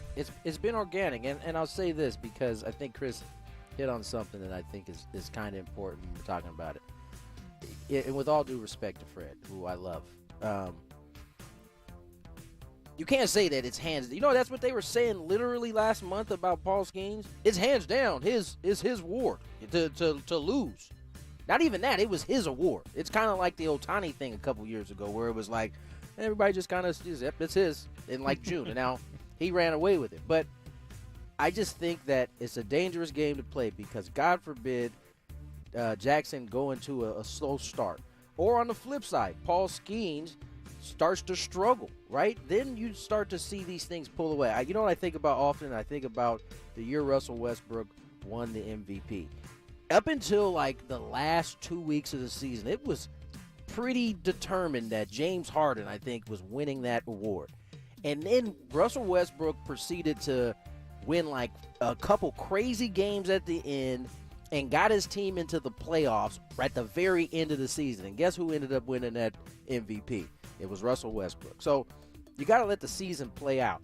I think what everybody should be saying is Jackson Merrill has positioned himself great to win a National League Rookie of the Year.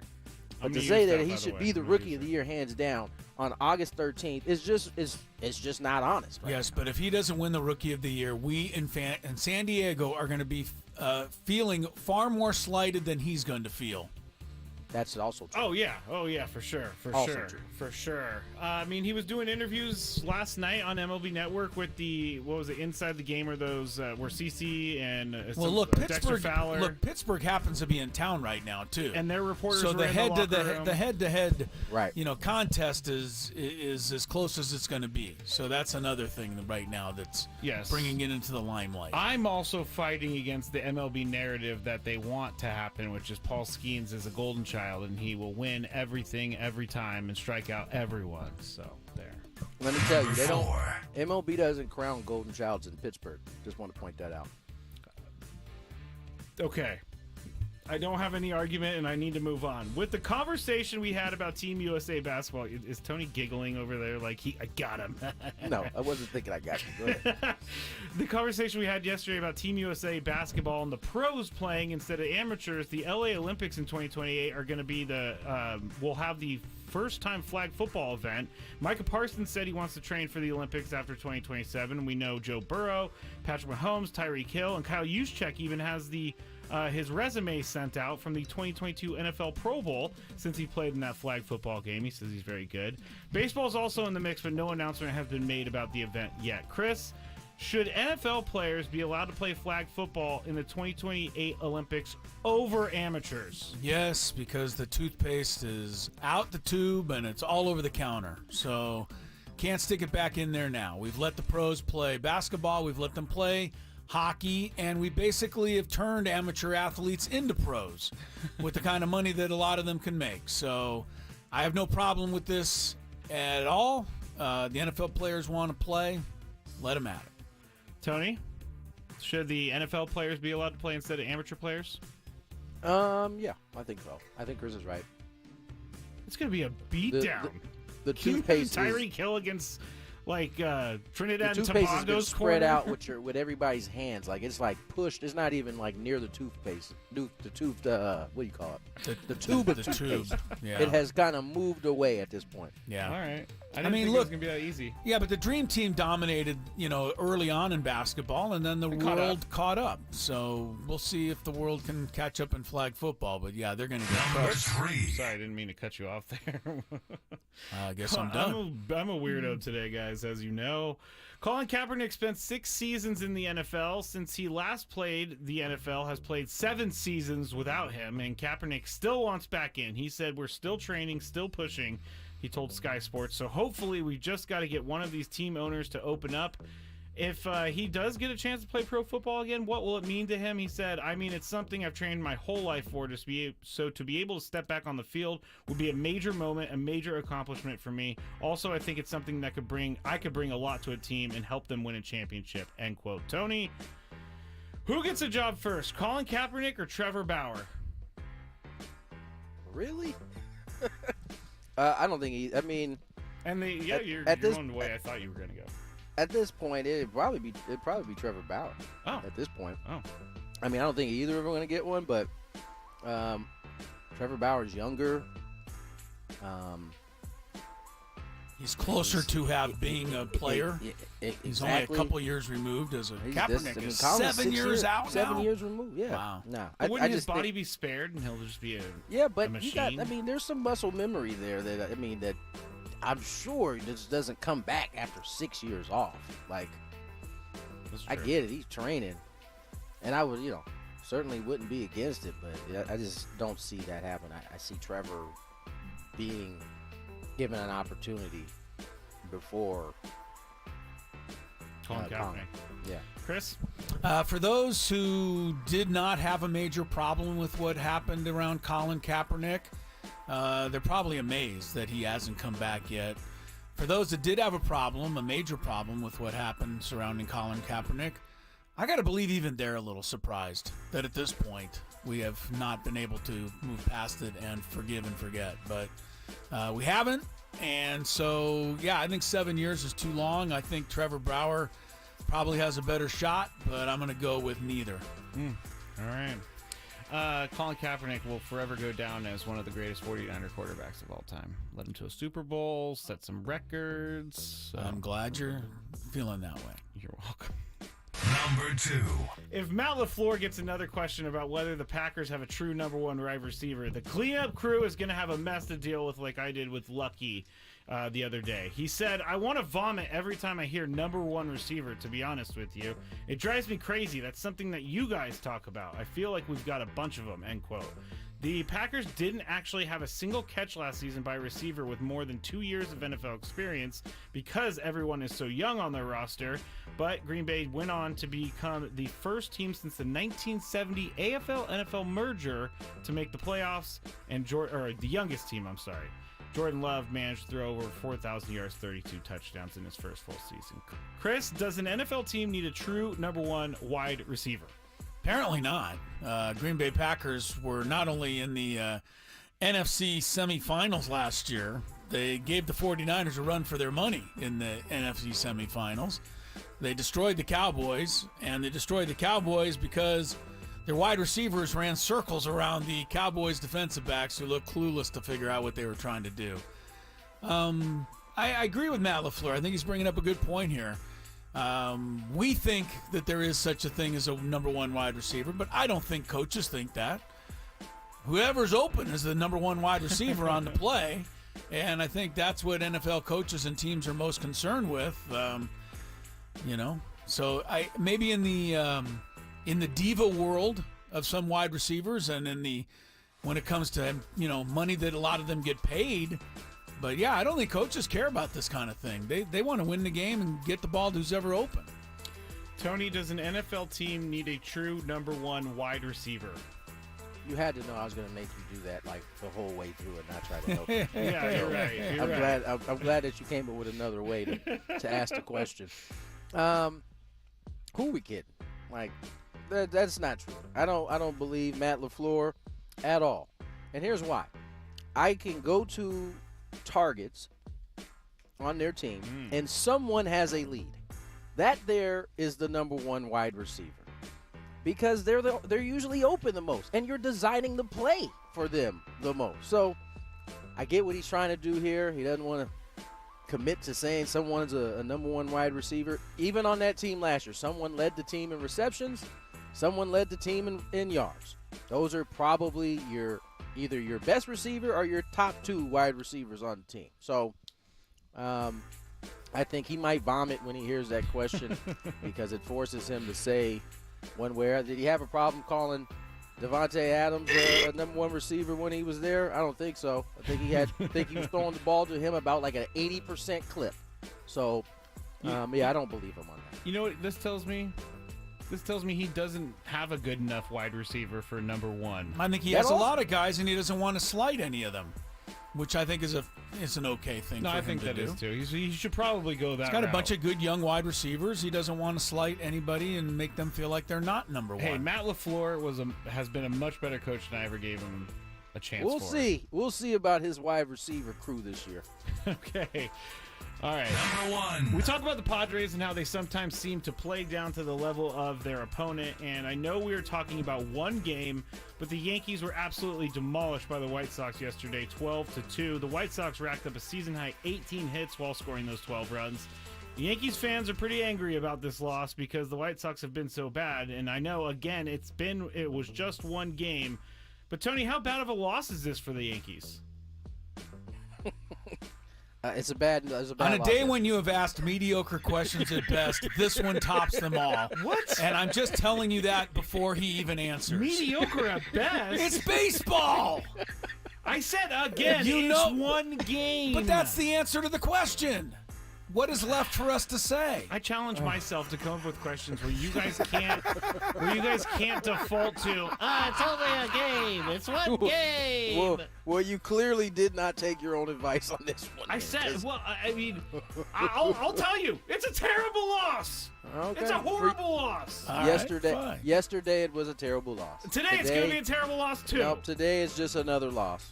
Just another loss. You know that we would be angry if the Padres lost I the do, White Sox and I would be 12-2. pulling the little bit of hair I had out if it did happen to us, because everybody would be angry. The Padres about got swept at home by the Rockies this year. And do you remember what happened with that? And the fallout was incredible, but what did it all really mean in the grand scheme of things? Baseball is 162 games.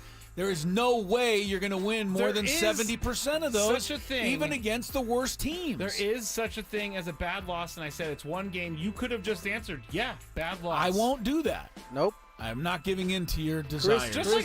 Chris knows the game too much to say that it's a horrible loss. It was. If I was on New York radio, I'd be crushing them right now. I'm So sure basically, everybody who walks into Chicago, they should win.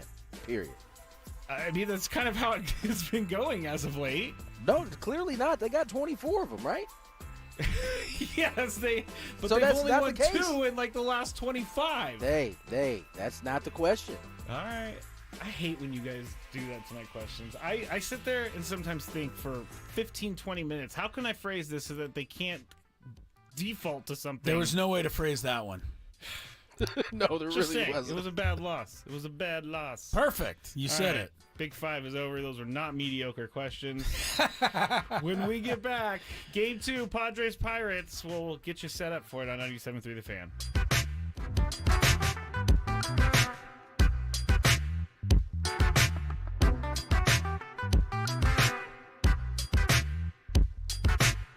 Need to get updated on the latest in the world of sports during your lunchtime hour? We've got a pulse on all the trending stories in the world of sports locally and nationally, so you never miss out on what's going on. Annie and Elston, weekdays from 10 to 2 on 97.3 The Fan.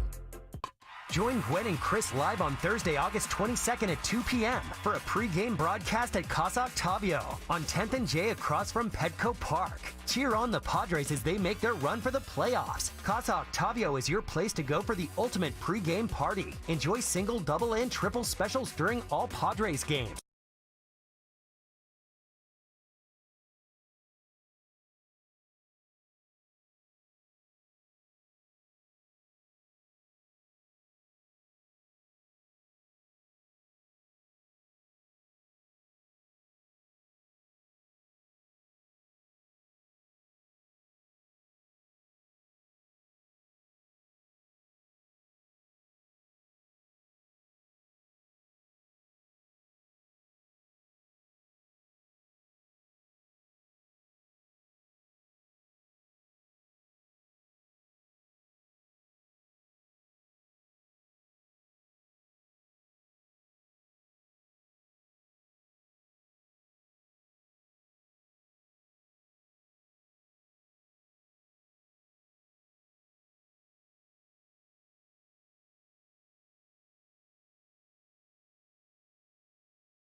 Hey, welcome back to Gwynn and Chris. It is the happy hour. 5:01 is the time. We welcome you back to the program. Chris Ello, Tony Gwynn Jr. down at Petco Park. Matt Scraby alongside here in the Odyssey Palace Studios. Tony is off now for the rest of the evening, getting ready for tonight's broadcast. He and Jesse Agler will have it for you. Beginning just after 6:30, the Padres and the Pittsburgh Pirates. Sam Levitt's Eco Water SoCal pregame show, jam-packed, as always. Gets underway at about 5:35 this afternoon. I want to take a moment to wish a happy anniversary out there to Lori Ello. Oh. Lori Ello, happy anniversary from your husband, Chris Ello. I don't think your anniversary is until October. That's our wedding anniversary. Today is the anniversary of our first date. Many, many, many years ago. I'm doing this for Lori. Thank you. Please do it for her. She'd appreciate it. Now, is this August 13th was the first day that we went out. It was a Saturday night back in the year that was. I'm not going to say what year it was because it ages us. 1942? 1942, yeah, right. Sorry, Lori. It was a long time ago. But we are celebrating our first date anniversary today. So happy anniversary to us. And, of course, to the lovely one out there, Lori. I'm not, congratulations to you guys. And Yes. I'm not saying it's a bad thing. Please don't. But did Lori remember this date or have you remembered We've this always date? remembered it. Oh. We just always remembered it from the beginning right on through till now. What about, Both of us have what did you remembered guys do? Did you already say that? It's a little crazy of a story, but she was actually babysitting.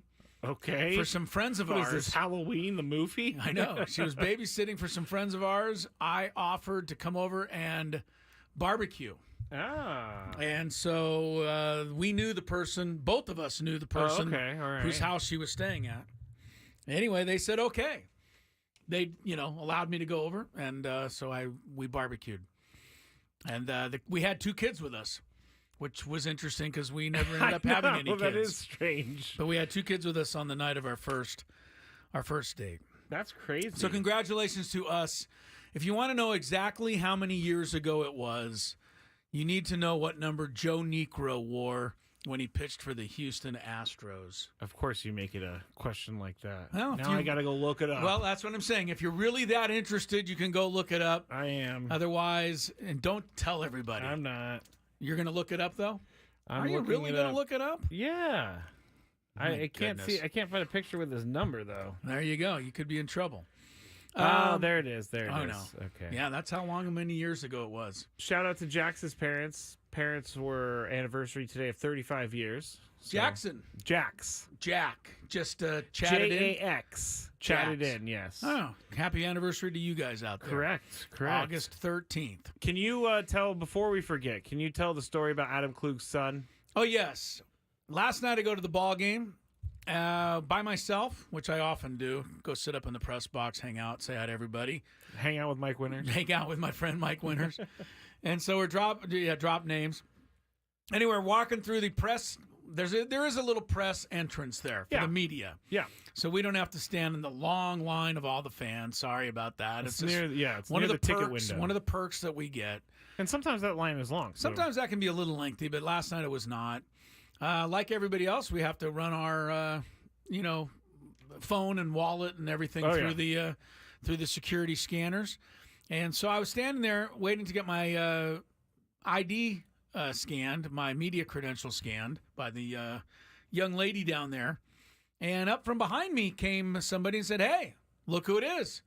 It's Chris Ello." And you're like, "Oh." I'm like, "Oh, no." And I turned around, and that person who said that was our boss, Adam Klug. And then he really said, and then "Oh, I'm no." like, and then I really said, "Oh, no." No, it was Adam Klug. And I was like, "Oh, Adam, hey."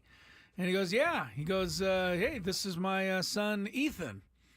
Because I had never met Ethan before. Ethan was maybe, 5, 6? Doesn't look a whole lot older than that. No, he maybe plays a little Little older. League. He's very into sports, just like his dad. Yeah, might be 7 or 8 years old. So Ethan's standing there, and Adam Klug looks at Ethan and goes, "Hey, this is Chris Ello." And Ethan goes, "Is he on the Gwynn and Chris show?" And how did you react? I loved it. Yeah, I thought it was great. I thought it was great. So Adam and I talked before the show, and I thought that was really funny. But I guess Ethan listens to like all the station all the time, and he listens he puts up Sammy Love's pre and post game show on the YouTube. And so he's just a fan of everyone, but he had never met you, and I think it's hilarious that he asked you if you were on the show. Are you on the Gwynn and Chris show? That's me. I love it. Thank you, Ethan. Yes. All right, let's get into a couple of things here. Padres going again for the victory tonight. It would be their 18th win in the last 21 games if they get it. And we were talking a little bit about this yesterday. Padres have gone 17-3 over the last 20. The only two Padre teams in history ever to have done that, 1989 team, which finished with 89 wins.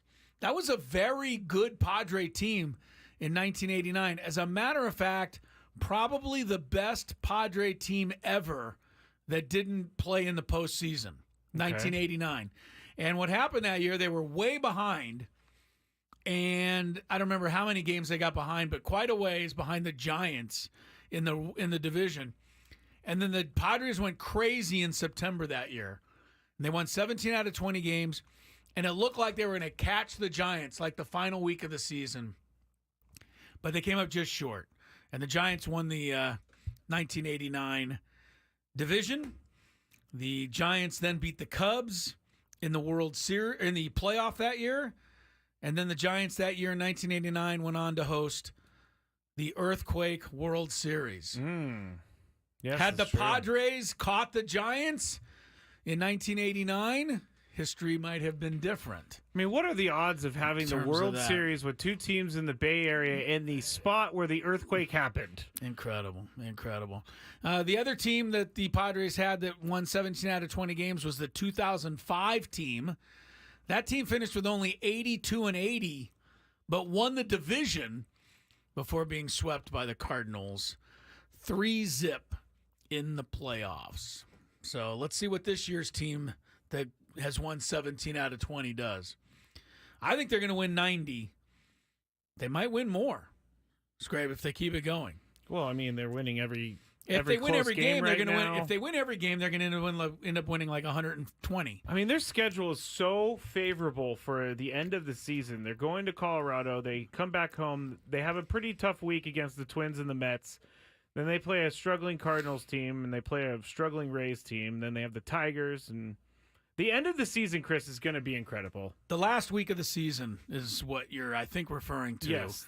When the Padres finish the season with road trip and play at Arizona for 3 and at Dodgers for 3. Yes. The final week of the season. But you're right. Before that, the Padres' schedule is very favorable between here and there. They have some White Sox in there. Yeah, the White Sox make an appearance.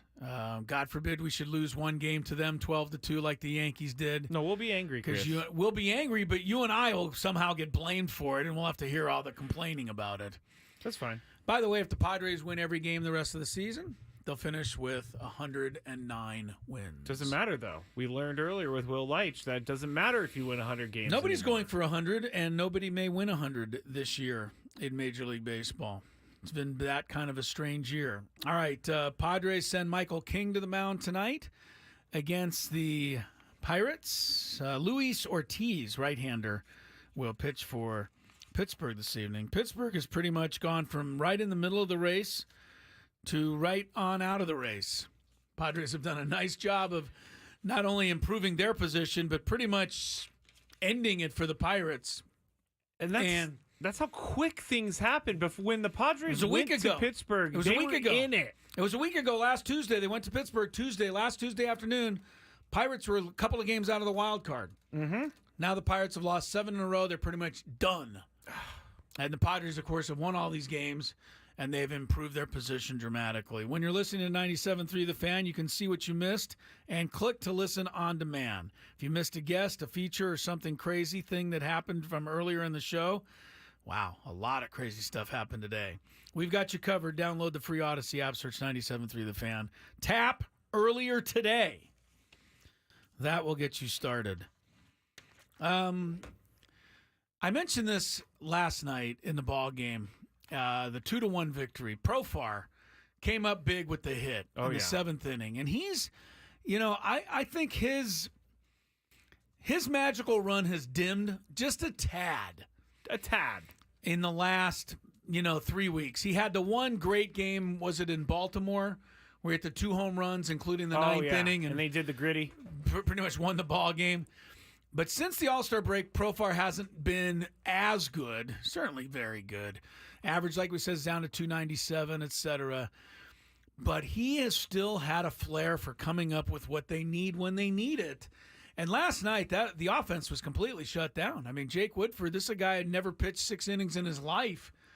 And he had given up 2 hits and walked nobody and was cruising right through. The Padres were one guy over the limit in terms of batters faced. I'm surprised that they took him out. He was only at like 74 pitches. Well, like I said, he never pitched in the 6th inning before, let alone the 7th. So his first, batter in the 7th inning, Profar rips a double into the corner, and that kind of set the tone and got it going. The reliever came in, Cronenworth struck out, but then threw a wild pitch. Yep. And that set Profar over to third. But I just love Profar and how many times he has been in the middle of this thing. They had a great shot of him coming off the field at the end of the top of the 1st inning yesterday after the Padres retired the side. And he just had the smile of a, 14-year-old Pony League All-Star on his face. He's just having the time of his life. That's why we love him. And he should. He should have the time of his life. It's been a season that's been 12 years in the making for him. And I still think if you voted today, Profar is the team MVP. I know that Merrill has gained a lot of ground, and right now the love for Merrill is off the charts, as it should be. Yes. But I think Profar is still your team MVP if the voting were today. There's still 7 weeks to go, though. I think Merrill has potentially moved into the top 3 and maybe even second. Because this surge has been that remarkably remarkable. It's been memorable. You don't win 4 games in a span of 6 days at the big league level if you're Albert Pujols. You certainly don't do it if you're a rookie. And to hit 3 game-tying home runs, follow that up by a game-saving catch in the span of 6 days, it has been insane now what Merrill has done here. And you know what else? Arise is the leader in the National League at 305. Yeah. Ozuna is 301. Let me make sure of this. Because when I checked yesterday, there's only 2 guys in the National League that are hitting 300 that have enough qualifiers. That's Arise 303. Ozuna 302. Oh, wow. They're the only ones. Ohtani is next at 298, and then Ketel Marte, Profar 297. Here's what I'm getting at. Jackson Merrill is at 289. He's not that far off having a chance to win the batting title. No. And I know that might be a lot, but he's only got to make up 14 points, and he's in 8th spot right now. Yep. That's what kind of a season he's having. For the Paul Skeens people, I'm sorry. I just don't think he's done enough. Merrill zoomed past him. Now, if we're going to get critical about this and really break it down. Yeah. We were talking about why Jackson Merrill's not going to hit 3rd over Jake Cronenworth. Does he lose points, you think, because he hits the rookie lower? of the year balloting? Yeah, because he hits lower in the lineup and he's not as impactful It's going to take somebody a lot of thought to look at it and go, you know what, Jackson Merrill got to perform under less pressure. Yeah. But he's not really. The statistics that he's putting up are just so good. And he's not really performing under less pressure because the pressure's all on him. He's got to tie the game. That's right. He's one of the guys in the bottom or the top of the ninth that needs to tie the game. Yeah, we shouldn't be saying that he's performing under no pressure. He's just performing with a bunch of other guys who can take more of the spotlight away. Yes. But to say that he hasn't come up in pressure situations, are you kidding? That he's been as clutch as there is in the entire National League. He really has. So even people like my friends are just like, man, Jackson Merrill, he's going to be good for years to come. And I'm not going to go that far because we're still in this season. Nah, you never can tell. But let's just get through this season. Exactly. Right now, my Padre MVP ballot goes Profar, Suarez, Merrill third, but it's subject to change. Suarez has been there all year. Profar's been there all year. Merrill has joined the conversation. Donovan Solano, honorable mention for MVP. Yeah. Maybe he's had some big hits. MSP, most surprising player. Okay, I did not expect anything from Donovan Solano, all right. And we've gotten quite a bit. Yes, but no, I cannot put him up there with those other guys. I can't even put up there with Dylan Cease or Matt Waldron, honestly. But Solano, when called upon, he has clutched up for sure. All right, when we come back, some NFL notes. There is a young, up-and-coming superstar in the making quarterback whose road to the top took a big detour today. We'll tell you about that and some other NFL news and notes ahead of tonight's Padre pregame show after traffic on Gwynn and Chris. From the 97.3 The Fan Traffic Center, here's Kelly Danick. Traffic is sponsored by Valvoline Instant Drive-Thru Oil Change, your trusted instant drive-thru oil change.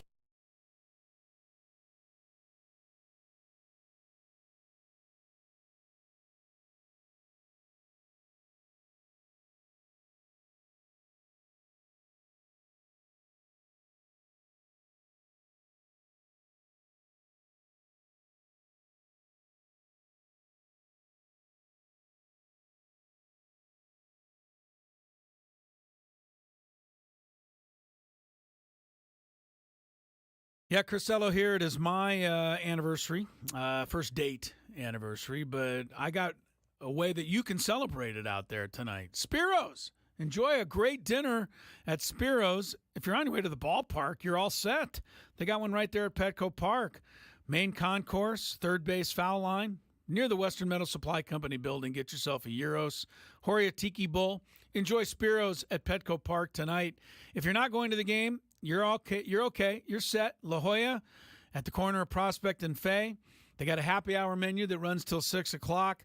You can get something like a filet mignon kebab starting at just $6. Coronado at the ferry landing with beautiful views of downtown San Diego and the Bay.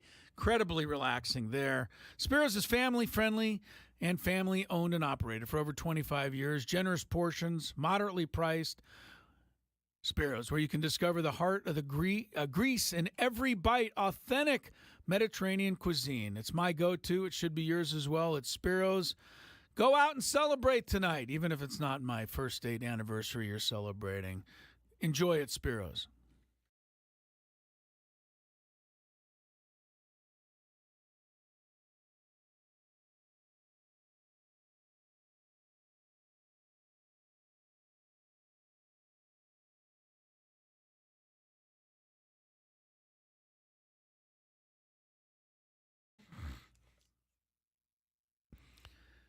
Coming up on Wednesday, the Padres have a day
Final segment here at Gwynn and Chris on this Tuesday. Tomorrow, the Padres and Pirates will play a day game.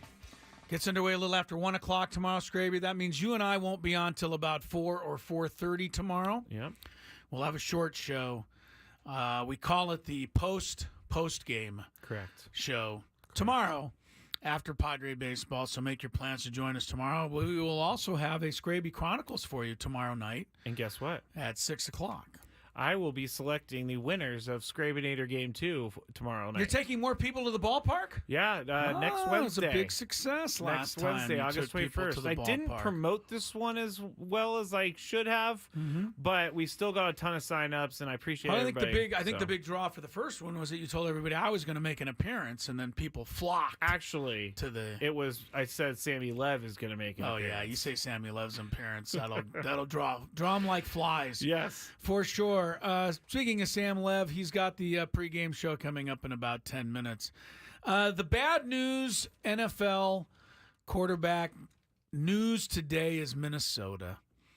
J.J. McCarthy, the rookie who dazzled them in the preseason opener, throwing 2 touchdown passes in a victory over the Las Vegas Raiders. McCarthy has come up injured.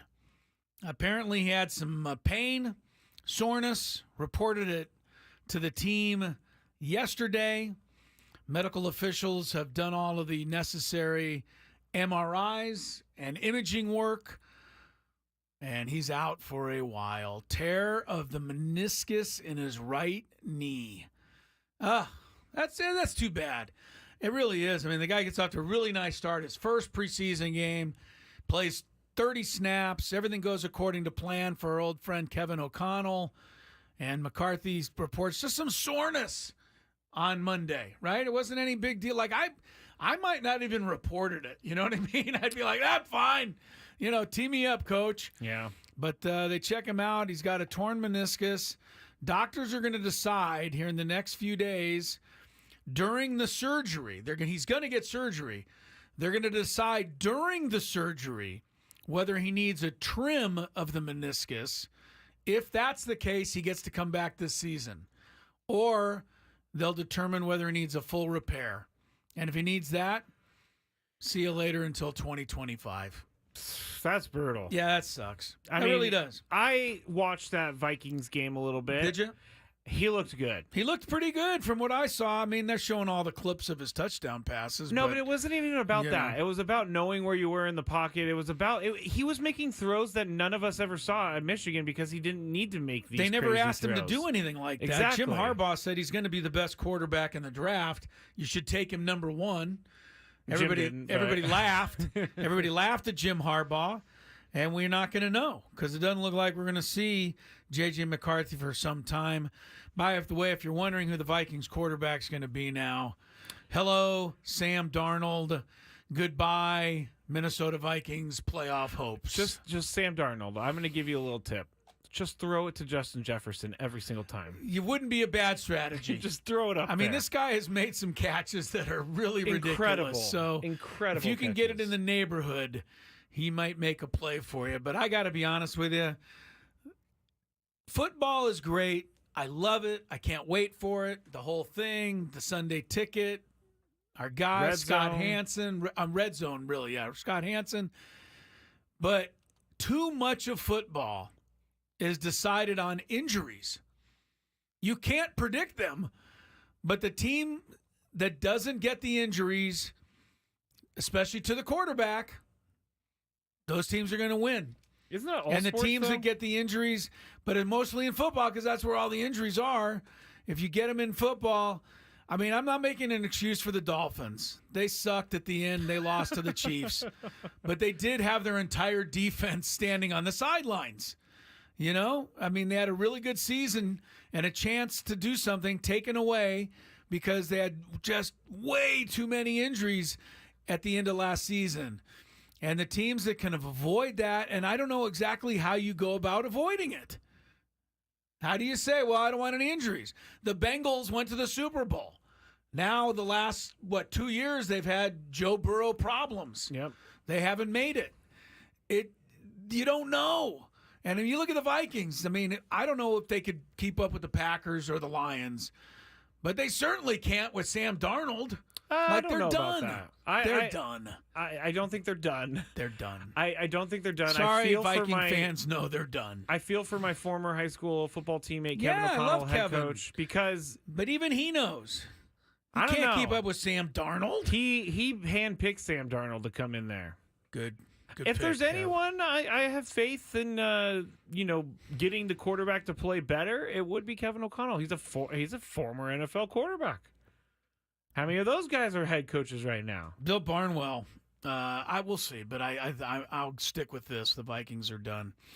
Bill Barnwell has rated the 14 playoff teams from a year ago. Okay. In terms of their chances to return to the playoffs this year. I saw something similar, but let's see. So let's run through this real quick. Chiefs, number 1. Why? They're still the Chiefs, right? 87% to return to the playoffs. 49ers, 86% to return to the playoffs. Pressure's on you, Scrabe. Does he have the calculations with Brandon Aiyuk or without Brandon Aiyuk? I don't know, but Brandon Aiyuk is probably on his way to the Steelers now. We don't know that. It was just a report. Reports are they're gaining in steam and noise. They're not, though. They aren't. Baltimore Ravens, third choice to make return to the playoffs, 78%. Okay.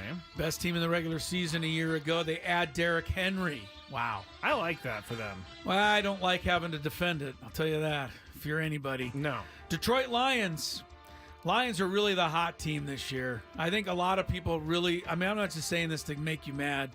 I think people expect them to get to the Super Bowl this year. I think that's a little bit of a it's a big jump, but it's a darling they were team close. that you can cheer for and feel good about. They were close, 81% to return to the playoffs.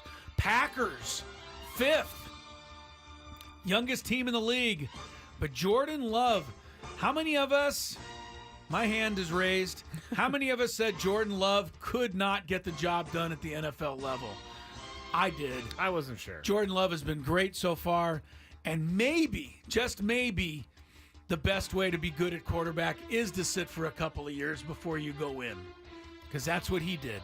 Yeah, that's true, but then they had to pay him big time without really knowing what he's going to do, and he's been all right. Buffalo, number 6 to return to the playoffs, 70%. I don't know about them. Well, Josh Allen, they just think he can do it no matter who he's throwing to. There's no wide receivers left. I think they need a new head coach. We'll see. Houston Texans, this is another darling team. Yes, and this one's not going to work out. 7th most reliable to make it back to the playoffs, 64%. They were 3-13 the year before. Mm-hmm. I think they're going to take a step back after taking the huge leap that they did last year. Me too. C.J. Stroud was magical, but schedule will be much tougher. Dallas, 78% to return to the playoffs.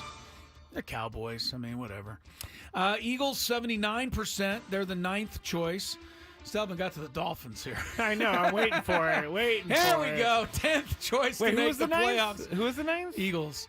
Oh. 10th choice to return to the playoffs. Dolphins, 60%. Here's a great line by Bill Barnwell, though. He says, why they're number 10? Because they stunk in December of 2023 and in January of 2024. He's 100% right. They were a great team until the end last year. It's not and good. Then they got killed by Baltimore. They got beat at home by Buffalo, and they got frozen out by Kansas City. Miami was having a great season until then. The Rams are 11th to return to the playoffs. Only 47%. They lost Aaron Donald. Lost Aaron Donald finally. That is going to be hard to replace. Tampa Bay, 12th out of the 14 to return. 33% chance. Barnwell not too thrilled with Baker Mayfield and company, but I don't know. We'll see. I like Baker's chip on his shoulder. All right. Cleveland Browns, only 33% to return to the playoffs this year.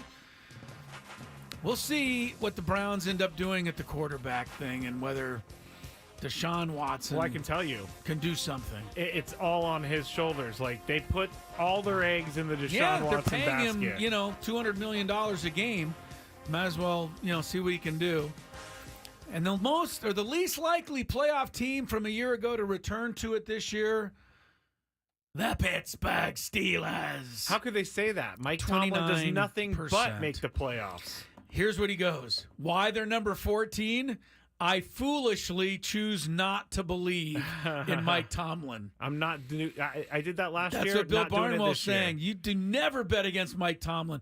How the Steelers were in the playoffs last year is incredible. That is. It really is. They were so bad. They were really bad. They couldn't move the ball. They had a good defense. Their defense was not even good for them. It was George okay. Pickens was making fun of his own quarterback. And now they're going to give it over to Russell Wilson and Justin Fields. Mike Tomlin, man, this guy could coach. By the way, Justin Fields got the start in their preseason game, and Russell Wilson had to watch. So okay. All right, there we go. Yesterday, we had to make it to 5:34, and I came up 2 minutes short. Today, we made it, so nice I'm job. happy about that. You hit the post, as I they hit the say post in the business. Today, yes.